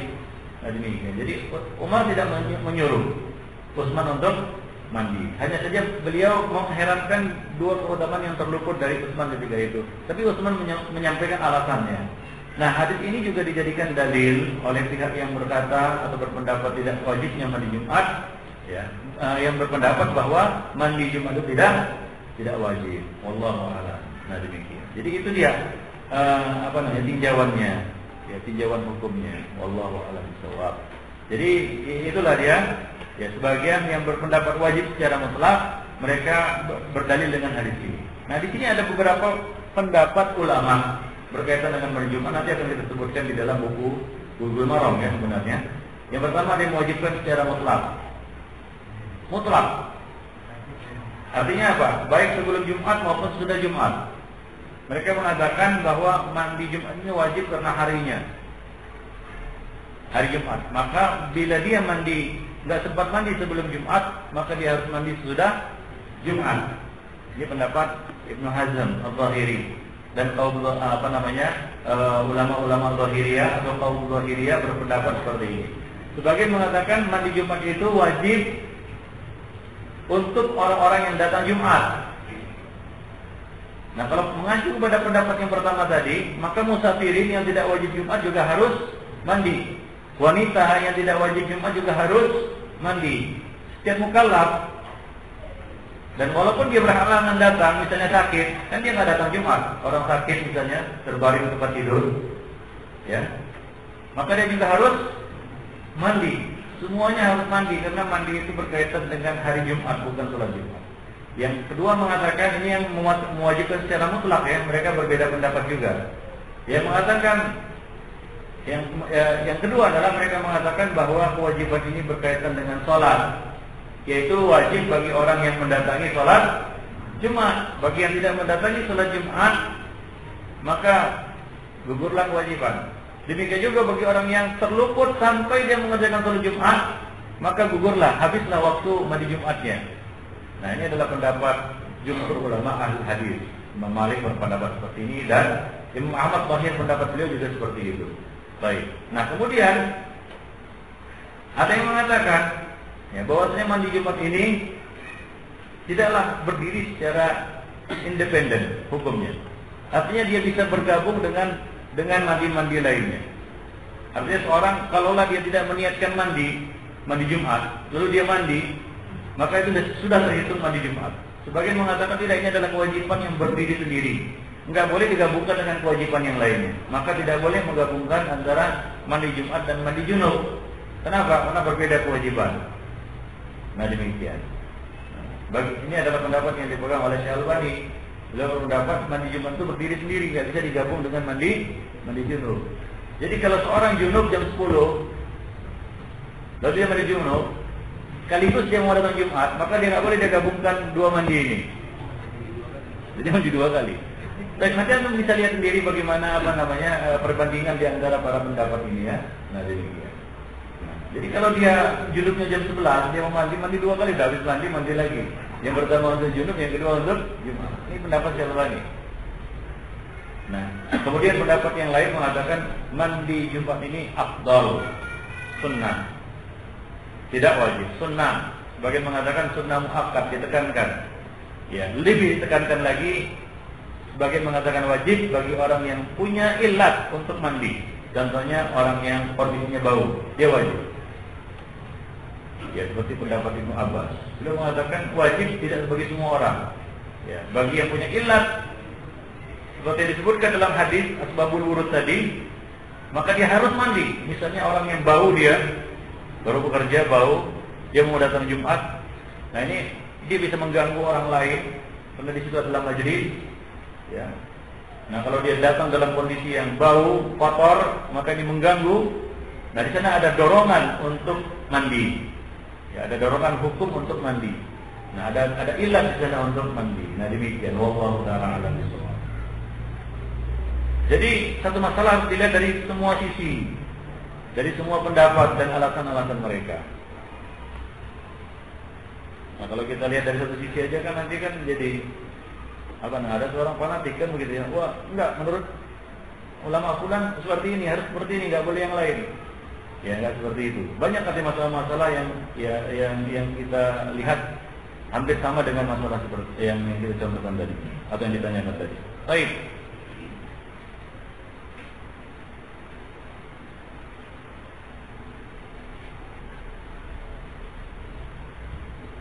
Bagaimana dengan kaidah hukum itu diambil dari keumuman lafal, bukan dari kekhususan sebab.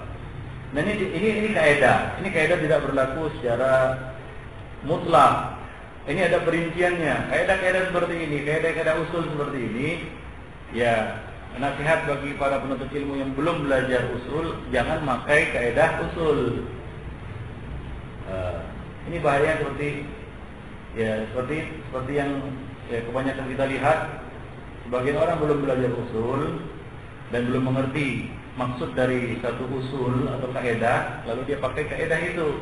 Seperti kaidah yang digunakan oleh orang-orang yang membolehkan demokrasi dengan apa? Dengan etika akhafil dararain.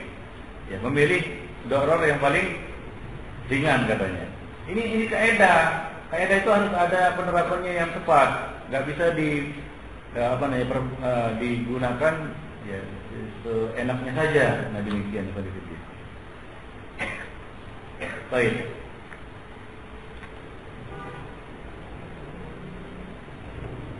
Karena kenyataannya para ulama menggunakan ini sebagai satu pendukung bagi kaidah, bagi pendapat mereka. Kaidah-kaidah seperti ini. Ya. Bagian mereka mengatakan tidak, kita ambil kemutlakan lafalnya saja. Nabi mengatakan man ada ujung hafal yastasil. Mandi, enggak ada pilihan yang lain. Ya. Makanya saya katakan tadi, apapun pendapat yang terpilih, itu harus memahami pendapat yang lain dari sisi pengambilannya. Ini kaidah digunakan oleh orang-orang yang menggunakan keumuman lafal. Ya. Menggunakan keumuman lafal, bukan kekhususan sebab. Ya, mereka mengatakan man ata ahadukumul jum'ah falyaktasil. Barang siapa yang datang Jumat maka dia harus mandi. Dia harus mandi tanpa melihat faktor-faktor lain. Kita ini ada pendapat. Itulah salah satu pendapat di kalangan sahabat atau di kalangan ulama. Bahkan ada yang lebih lagi, mereka mengatakan lebih umum lagi, yaitu apa? Barang siapa yang mendapati hari Jumat maka dia harus mandi, datang nggak datang, Jumat nggak Jumat, dia harus mandi. Nah, demikian. Itu juga mereka juga mengambilnya dari kaidah ini, yaitu apa? Hukum diambil dari keumuman lafal, bukan dari kekhususan sebab. Baik.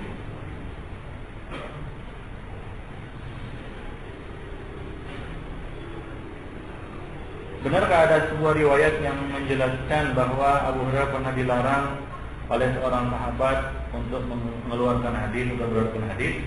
Ya ada, yaitu Umar bin Khattab pernah memberikan peringatan. Ya cuma ini tidak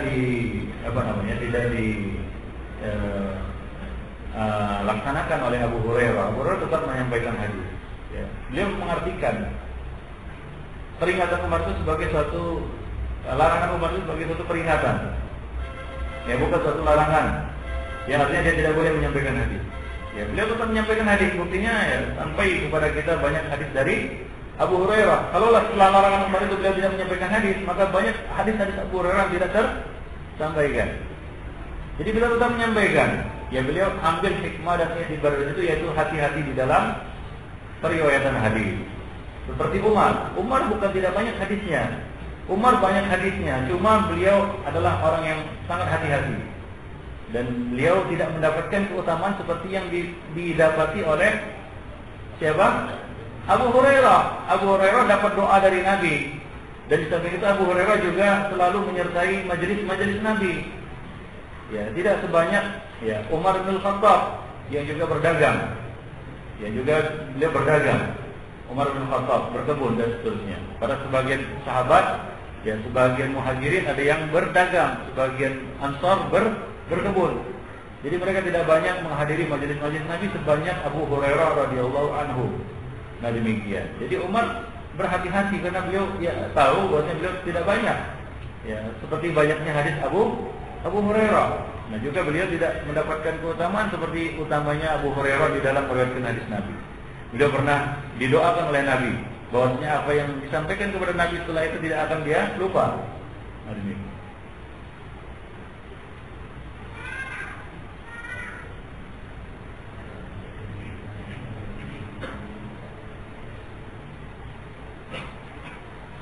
Apakah wiridan, yasinan, maulidan yang dilakukan oleh sebagian kaum muslimin merupakan perbedaan dalam masalah fikih? Karena mereka mengatakan bahwa kegiatan tersebut memiliki dalil, terutama untuk maulid. Ini nggak ada di dalam buku fikih. Supaya anda tahu. Ini adalah perkara yang diada-adakan oleh kaum mutaakhirin. Ya, imam-imam nggak ada yang menyebutkan masalah ini. Ya, yang menyebutkan masalah ini, masalah wiridan, maulidan, yasinan, nggak ada. Ya, ini adalah perkara-perkara baru, ya, bid'ah yang diada-adakan ya, setelah turun para imam, ya, setelah turun tabi'in dan turunnya para imam. Baik, jadi itu bukan perbedaan dalam masalah fikih, tapi ini adalah masalah bid'ah yang muncul akhir-akhir ini, yang perlu diberantas.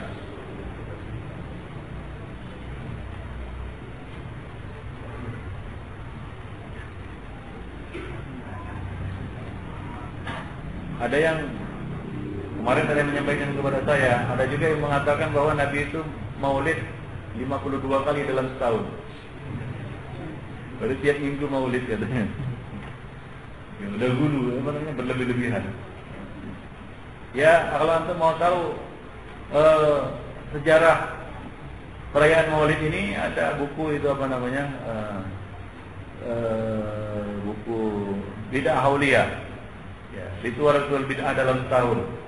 Nah, itu ada disebutkan itu panjang lebar ya, sejarah terjadinya maulid ini. Dan saya juga mengisyaratkannya dalam secara singkat di buku itu, bincang-bincang seputar tahlilan, maulidan dan yasinan. Ya, coba baca di situ. Yang mengadakannya adalah Bani Ubaid Al-Qadda. Ya, Bani Ubaid Fatimiyin. Ya, orang-orang Fatimiyun yang mengadakan acara maulid ini ya untuk satu tujuan yang buruk, bukan untuk satu tujuan seperti yang untuk mengenang Nabi dan lain sebagainya. Di acara itu mereka mencaci maki sahabat, ya.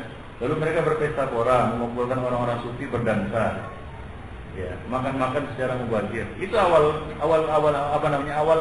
mula ataupun asal usul perayaan Maulid.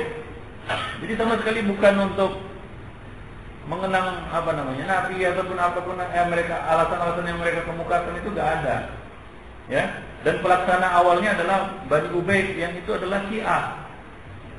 Kerjanya itu mencaci maki sahabat-sahabat Nabi, mencaci maki Abu Bakar dan Umar. Itulah dia pengasas Maulid. Ya, bukan pula seperti yang dituduhkan yaitu Salahuddin Al-Ayyubi. Bukan. Ya, dia tidak pernah melaksanakan acara-acara seperti ini. Yang mengadakan adalah para muluk, para raja, ya, untuk menghambur-hamburkan harta. Lalu mereka mengundang kaum sufi untuk menari-nari di dalam acara itu dari pagi selama malam suntuk. Nah, seperti itulah dia dulu acara Maulid itu. Ya. Nah, demikian. Jadi tidak lepas dari apa? Ya, dari urusan perut, kan begitu ya. Dan urusan bid'ah. Nah, lebih parah lagi apa yang dilakukan oleh Bani Ubaid. Ya, yang mereka mengadakan itu yang mengisinya dengan apa? Ya dengan caci maki dan laknat terhadap sahabat. Nah, demikian. Jadi itu bukan ikhtilaf. Jadi perbedaan juga bukan semua yang terjadi perbedaan di kalangan umat dikatakan perbedaan pendapat di kalangan ulama. Dan di sana ada ikhtilaf yang mu'tabar dan ada ikhtilaf yang ghairu mu'tabar yang tidak perlu diindahkan dan bukan ikhtilaf.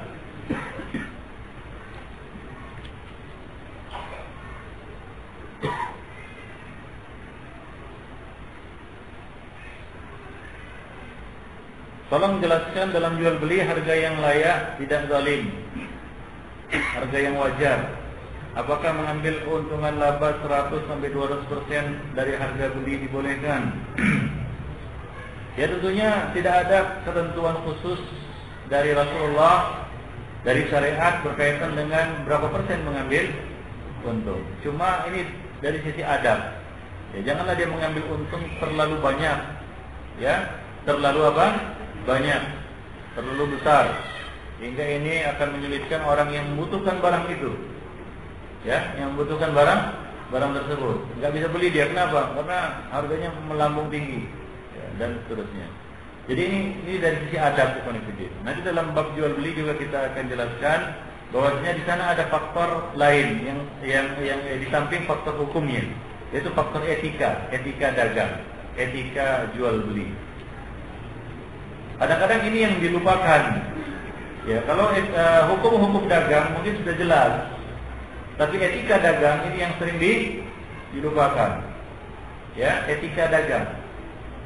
Ya, salah satu contohnya adalah bersumpah dengan sumpah palsu, kan begitu ya, berkata dusta, jadi dalam berlaku curang dan lain sebagainya. Ini etika. Nah, demikian.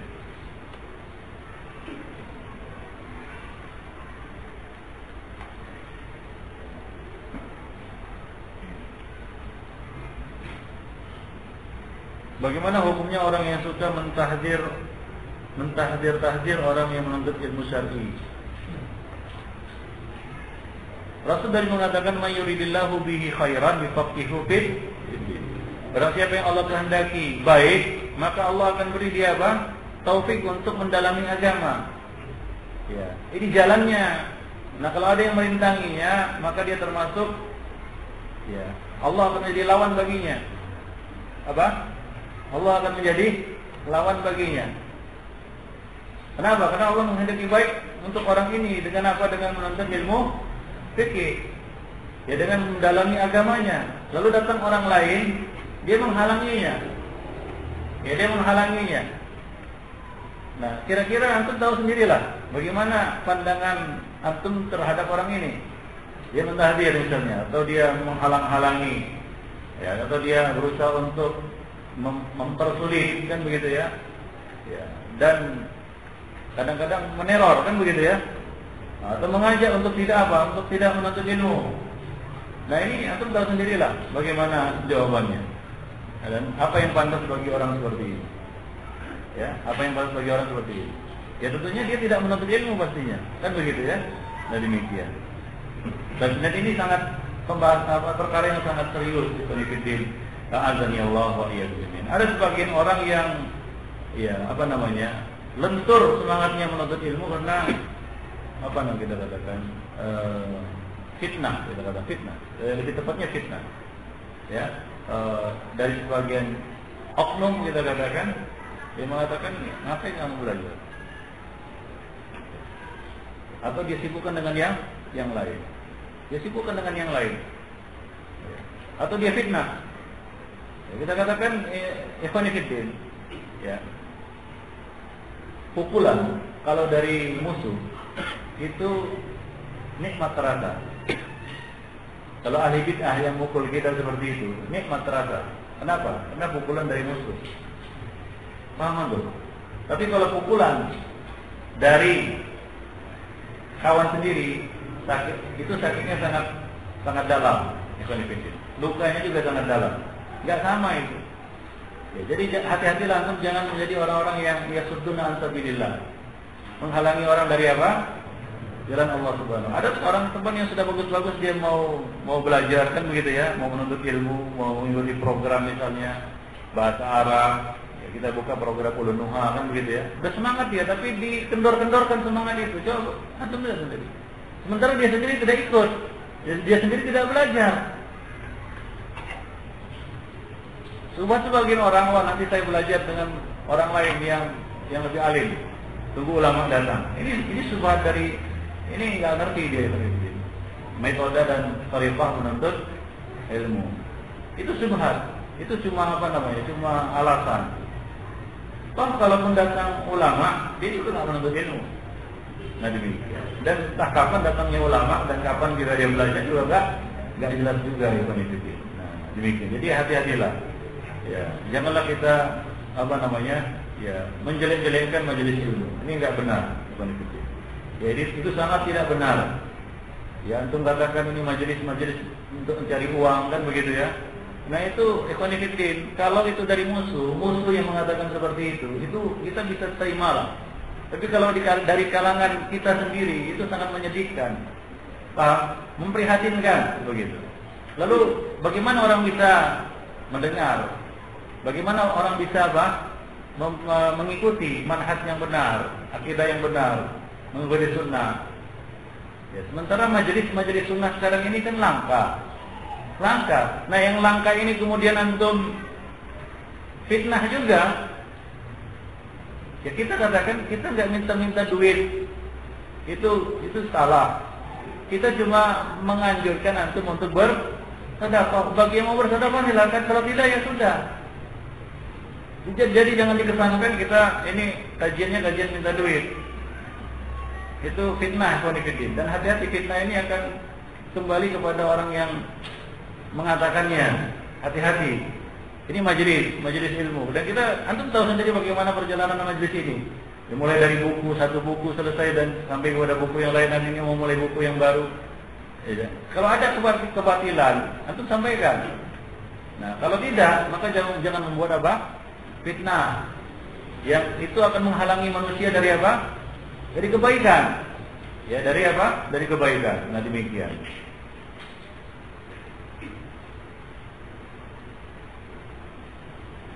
Tapi kalau antum merasa antum lebih pintar dan bisa mengajarkannya, silakan antum duduk di sini, biar saya duduk di situ.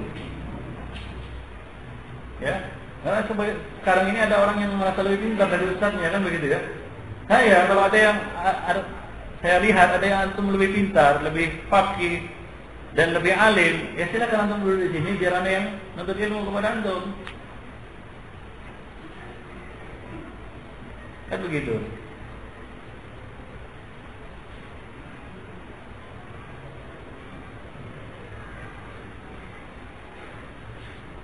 Bagaimana hukumnya memotong jenggot? Karena orang tua mengatakan jenggot itu membuat orang takut.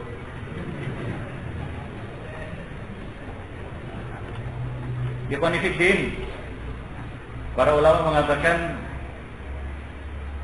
ridwan nas ghayatun la tudrak. Ya, kepuasan manusia adalah tujuan yang tidak ada batasnya. Kalau kita mengikuti kata orang itu gak selesai-selesai. Nanti kalau antum sudah syukur, nanti kamu seperti banci, balik lagi. Kalau ngikutin manusia, kata manusia, gak akan selesai. Ridho manusia, kepuasan manusia itu adalah ghayatun la tudrak. Yang gak akan bisa kita kejar, tidak akan kita bisa capai. Namanya kepuasan manusia. Nah, jadi jangan hiraukan hal-hal seperti ini.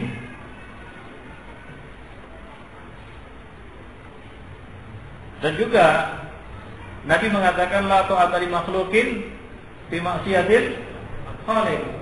Tidak ada ketaatan kepada makhluk dalam hal bermaksiat kepada Allah Subhanahu wa taala. Namun tolaklah atau bantahlah, balaslah, berbicaralah kepada orang tua dengan pembicaraan yang ma'ruf, yang baik, penolakan yang baik. Nah, demikian.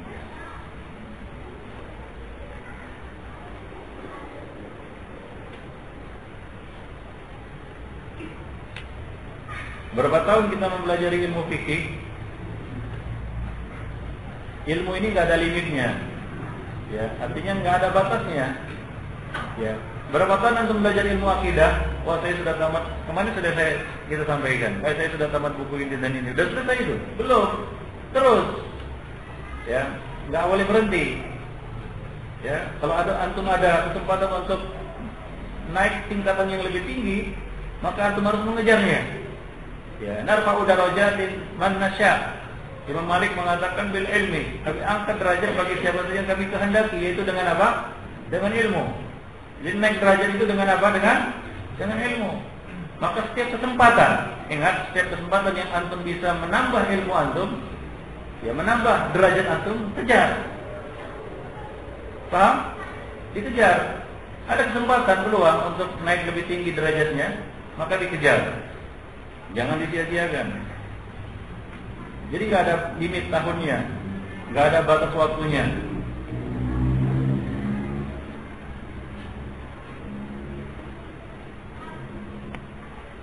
Bagaimana hukum tarjih? Ya, tarjih ini bagi para ulama. Dan kita mengikuti tarjih para ulama. Ya, tarjih para ulama. Nah, kemudian apakah wajib mengamalkan tarjih? Ya. Pendapat yang kita sudah anggap rajih, artinya kuat, maka wajib diamalkan.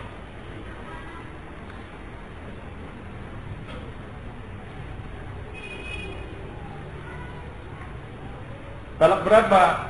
Kalau kita rujuk kepada istri harus ijab kabul, talak 3. Ya, talak 3 itu harus nikah lagi setelah dia cerai dari suaminya yang terakhir. Kalau cerai, maka ijab kabul lagi. Atau talak raj'i yang sudah habis masa iddahnya. Talak raj'i, talak 1 dan 2, kalau sudah habis masa iddahnya, maka harus mengulangi pernikahan dengan ijab kabul. Atau talak 3, bainanatul kubra.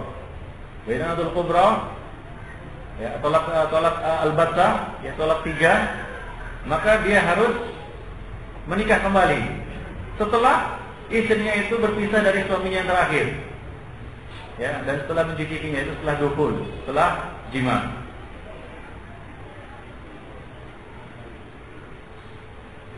Adakah talak 3 langsung tanpa talak 1 dan 2? Tidak boleh. Dan hadis Fatimah binti Qais tadi, beliau ditalak 3, bukan langsung talak 3. Beliau ditalak 3, bukan langsung talak 3. Artinya sudah melalui talak 1 dan 2.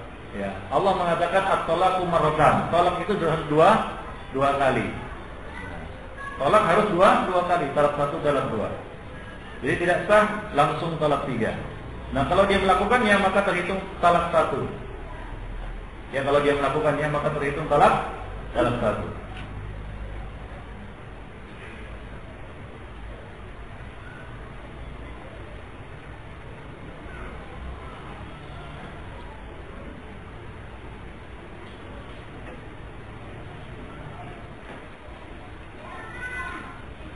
Bolehkah kita sholat 5 waktu berjamaah di masjid yang jemaahnya itu rata-rata tarekat sufi, sementara kita tinggal di lingkungan mereka?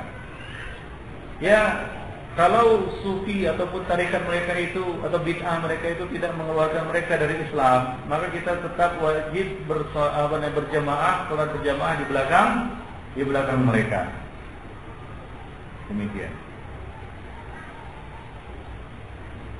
Adakah sholat qabliyah Jumat? Kalau dimaksud adalah qabliyah Jumat yaitu 2 rakaat sunat sebelum Jumat, maka tidak ada. Seperti 2 rakaat zuhur, itu tidak ada. Nabi tidak pernah melakukannya. Tapi kalau yang dimaksud adalah sholat 2 rakaat tanpa batas jumlahnya, ya, sebelum imam naik mimbar, maka ini pernah diamalkan oleh Rasulullah dan para sahabat.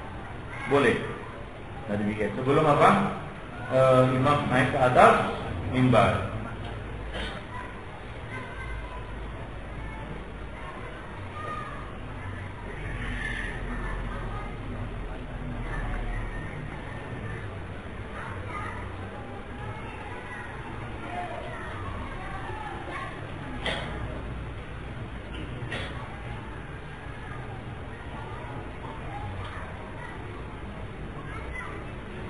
Apakah benar riwayat yang menjelaskan bahwa terjadi penawaran antara Rasulullah dengan Allah terhadap bilangan salat 50? Karena ada sebagian penjelasan bahwa bilangan 50 tersebut berarti Allah tidak tahu kemampuan makhluknya. Ikhwani fillah azani Allah wa iyyakum jami'an. Allah Subhanahu wa taala menurunkan kewajiban menghapus syariat, ya, kemudian menurunkan syariat baru, mana min ayatin au nunsiha ya'ti biha Allah bi khairin minha wa misliha. Itu semua atas ilmu Allah Subhanahu wa taala. Apa yang Allah tetapkan kemudian Allah mansuhkan. Kenapa Allah mansuhkan ini? Ya, kemudian setelah itu Allah tetapkan hukum yang lain. Nah, itu semua atas ilmu Allah Subhanahu wa taala, atas kebijaksanaan Allah Subhanahu wa taala. Syariat sendiri, syariat terdahulu, kemudian syariat sekarang itu berbeda. Apakah itu semua artinya Allah tidak tahu kemampuan hambanya ataupun makhluknya? Kemudian syariat itu diringankan, ada nasikh dan mansukh, ya, ada nasikh dan mansukh dan lain sebagainya. Nah, itu semua tidak menunjukkan Allah tidak tahu tentang kemampuan hambanya, tapi untuk satu hikmah, supaya tahu bahwasanya sebenarnya kewajiban itu Allah ringankan bagi mereka yang seharusnya seperti ini. Tapi Allah ringankan bagi mereka. Artinya kita sudah banyak mendapatkan keringanan dari Allah Subhanahu wa taala. Bukan Allah tidak tahu kemampuan hambanya. Nah, demikian Ibn A'azani Allah wa iyyakum jami'an. Jadi Allah Maha tahu. Ilmu Allah itu maha sempurna. Ya, tidak didahului dengan kejahilan ataupun kelupaan. Nah, jadi itu sama sekali tidak memberikan konsekuensi, artinya Allah tidak tahu kemampuan makhluknya. Baik. Nah, ini yang terakhir. Apa-apa saja rukun mandi junub? Ya, rukun mandi junub yang pertama adalah niat. Yang kedua adalah membaca basmalah. Yang ketiga adalah mengguyur air ke seluruh tubuh. Itu saja. Disebutkan di dalam buku buku-buku fikih, ya, itu bisa lihat atau baca di buku ensiklopedia fikih, ya. Di situ disebutkan 3 rukun mandi junub. Yang pertama adalah dia berniat. Yang kedua dia baca basmalah. Yang ketiga dia meratakan air ke seluruh tubuhnya. Itu saja. Itu rukunnya. Jika salah satu rukun tidak terpenuhi, maka mandinya tidak dianggap. Artinya dia tidak dianggap mandi junub, tapi mandi biasa. Ya, itu dia rukun-rukunnya. Baik. Ya. Itu sunnah, wajib, tidak rukun. Ya, jadi itulah dia fungsinya pembedaan antara rukun, syarat, kewajiban, supaya tahu kalau ini ditinggalkan maka dia membatalkan. Kalau ini ditinggalkan tidak membatalkan dan seterusnya. Kalau dia ada seorang dia berniat mandi junub, ya, kemudian dia baca bismillah, nyemplung.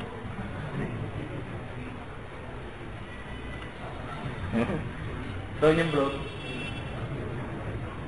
Sungai kah atau kolam kah, kan begitu ya? Dia junub ini. Ya, dia niat, ya, ambil ancang-ancang pinggir kolam, bismillah, ada dar gitu. Tuh ya, muncul lagi. Enggak, tapi niatnya mandi junub, dia baca bismillah, ya, dan dia nyemplung ke kolam, sah mandinya. Ya, nah demikian. Dan kalau dia muncul naik, ya, udah basah semua kan begitu ya, karena nyemplung masuk, ya, ya, maka dia sudah mandi junub. Demikian. Allah. Hah? Wudu wajib mandi, tidak termasuk rukun. Ya, artinya di sunnah Nabi mandi, Nabi berwudu sebelum mandi junub. Ya, itu sunnah tata cara mandi junub sesuai dengan apa? Dengan kaifiat yang diajarkan oleh Nabi. Ya, paham maksudnya? Itu orang itu dia mandi kan gitu ya, berwudu kan begitu ya, dan ada menyisakan kaki dan boleh juga menuntaskannya. Ya, kemudian baru apa? Mengguyurkan air ke seluruh tubuh, dimulai dari sebelah kanan, kemudian sebelah kiri kan begitu ya. Ada kaifiatnya. Cuma ini masalahnya masalah rukun. Kalau ditanya rukun, maka rukunnya itu. Nah, kalau dia lakukan rukun itu, masalah sah dan tidak sahnya mandi itu tergantung rukunnya. Sama seperti salat. Kalau dia meninggalkan satu kewajiban dari kewajiban salat, sah salatnya. Sah. Ya, paling dia disuruh apa? Mengerjakan sujud sahwi. Tapi kalau yang ditinggalkannya rukun, sah salatnya? Tidak sah salatnya, karena dia meninggalkan rukun. Misalnya dia meninggalkan ruku, dia meninggalkan sujud, dia meninggalkan takbiratul ihram. Kalau ada orang yang meninggalkan takbir dari berdiri ke ruku, sah salatnya? Sah. Kalau ditanya sah ya, sah. Nah, disitulah pentingnya kita mengetahui ada rukun, dan ada apa? Dan ada wajib, ada sunnah, kan begitu ya? Ada yang mubah. Nah, demikian. Allah.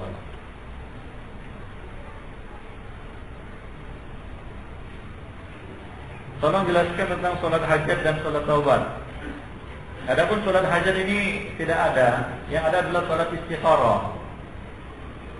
Kalau kita menghadapi masalah apapun, hajat nikah, mau meminang, mau buka usaha, buka toko atau apapun kan begitu ya, maka istikharahlah. Minta petunjuk kepada Allah Subhanahu wa taala mana yang terbaik. Adapun surat taubat ini ada dalilnya. Silakan baca di panduan amal, itu ada saya sebutkan di situ tentang salah satu sholat sunat yang bisa diamalkan adalah sholat taubah. Nah, tidaklah seorang hamba berbuat dosa dengan sebuah dosa kemudian dia berwudu dan mengerjakan sholat 2 rakaat sesudahnya, ya maka dia akan diampuni dosanya. Baik. Jadi itu ada hadisnya. Nah, sebagian ulama menyebutnya ini sebagai sholat taubah. Nah demikian. Itu sholat setelah orang itu berbuat dosa, ya untuk bertaubat kepada Allah Subhanahu Wa Taala. Wallahu a'lam bishawab. Nah demikianlah ikhwan fillah rahimani wa rahimakumullah jami'an. Ya, pertemuan kita yang pertama ini kita masih mengupas tentang seluk-beluk ilmu fikih dulu sebelum masuk kepada buku Bulughul Maram. Kita mulai tadi mengenai keutamaan ilmu fikih dan sebab-sebab terjadinya perbedaan pendapat di kalangan sahabat.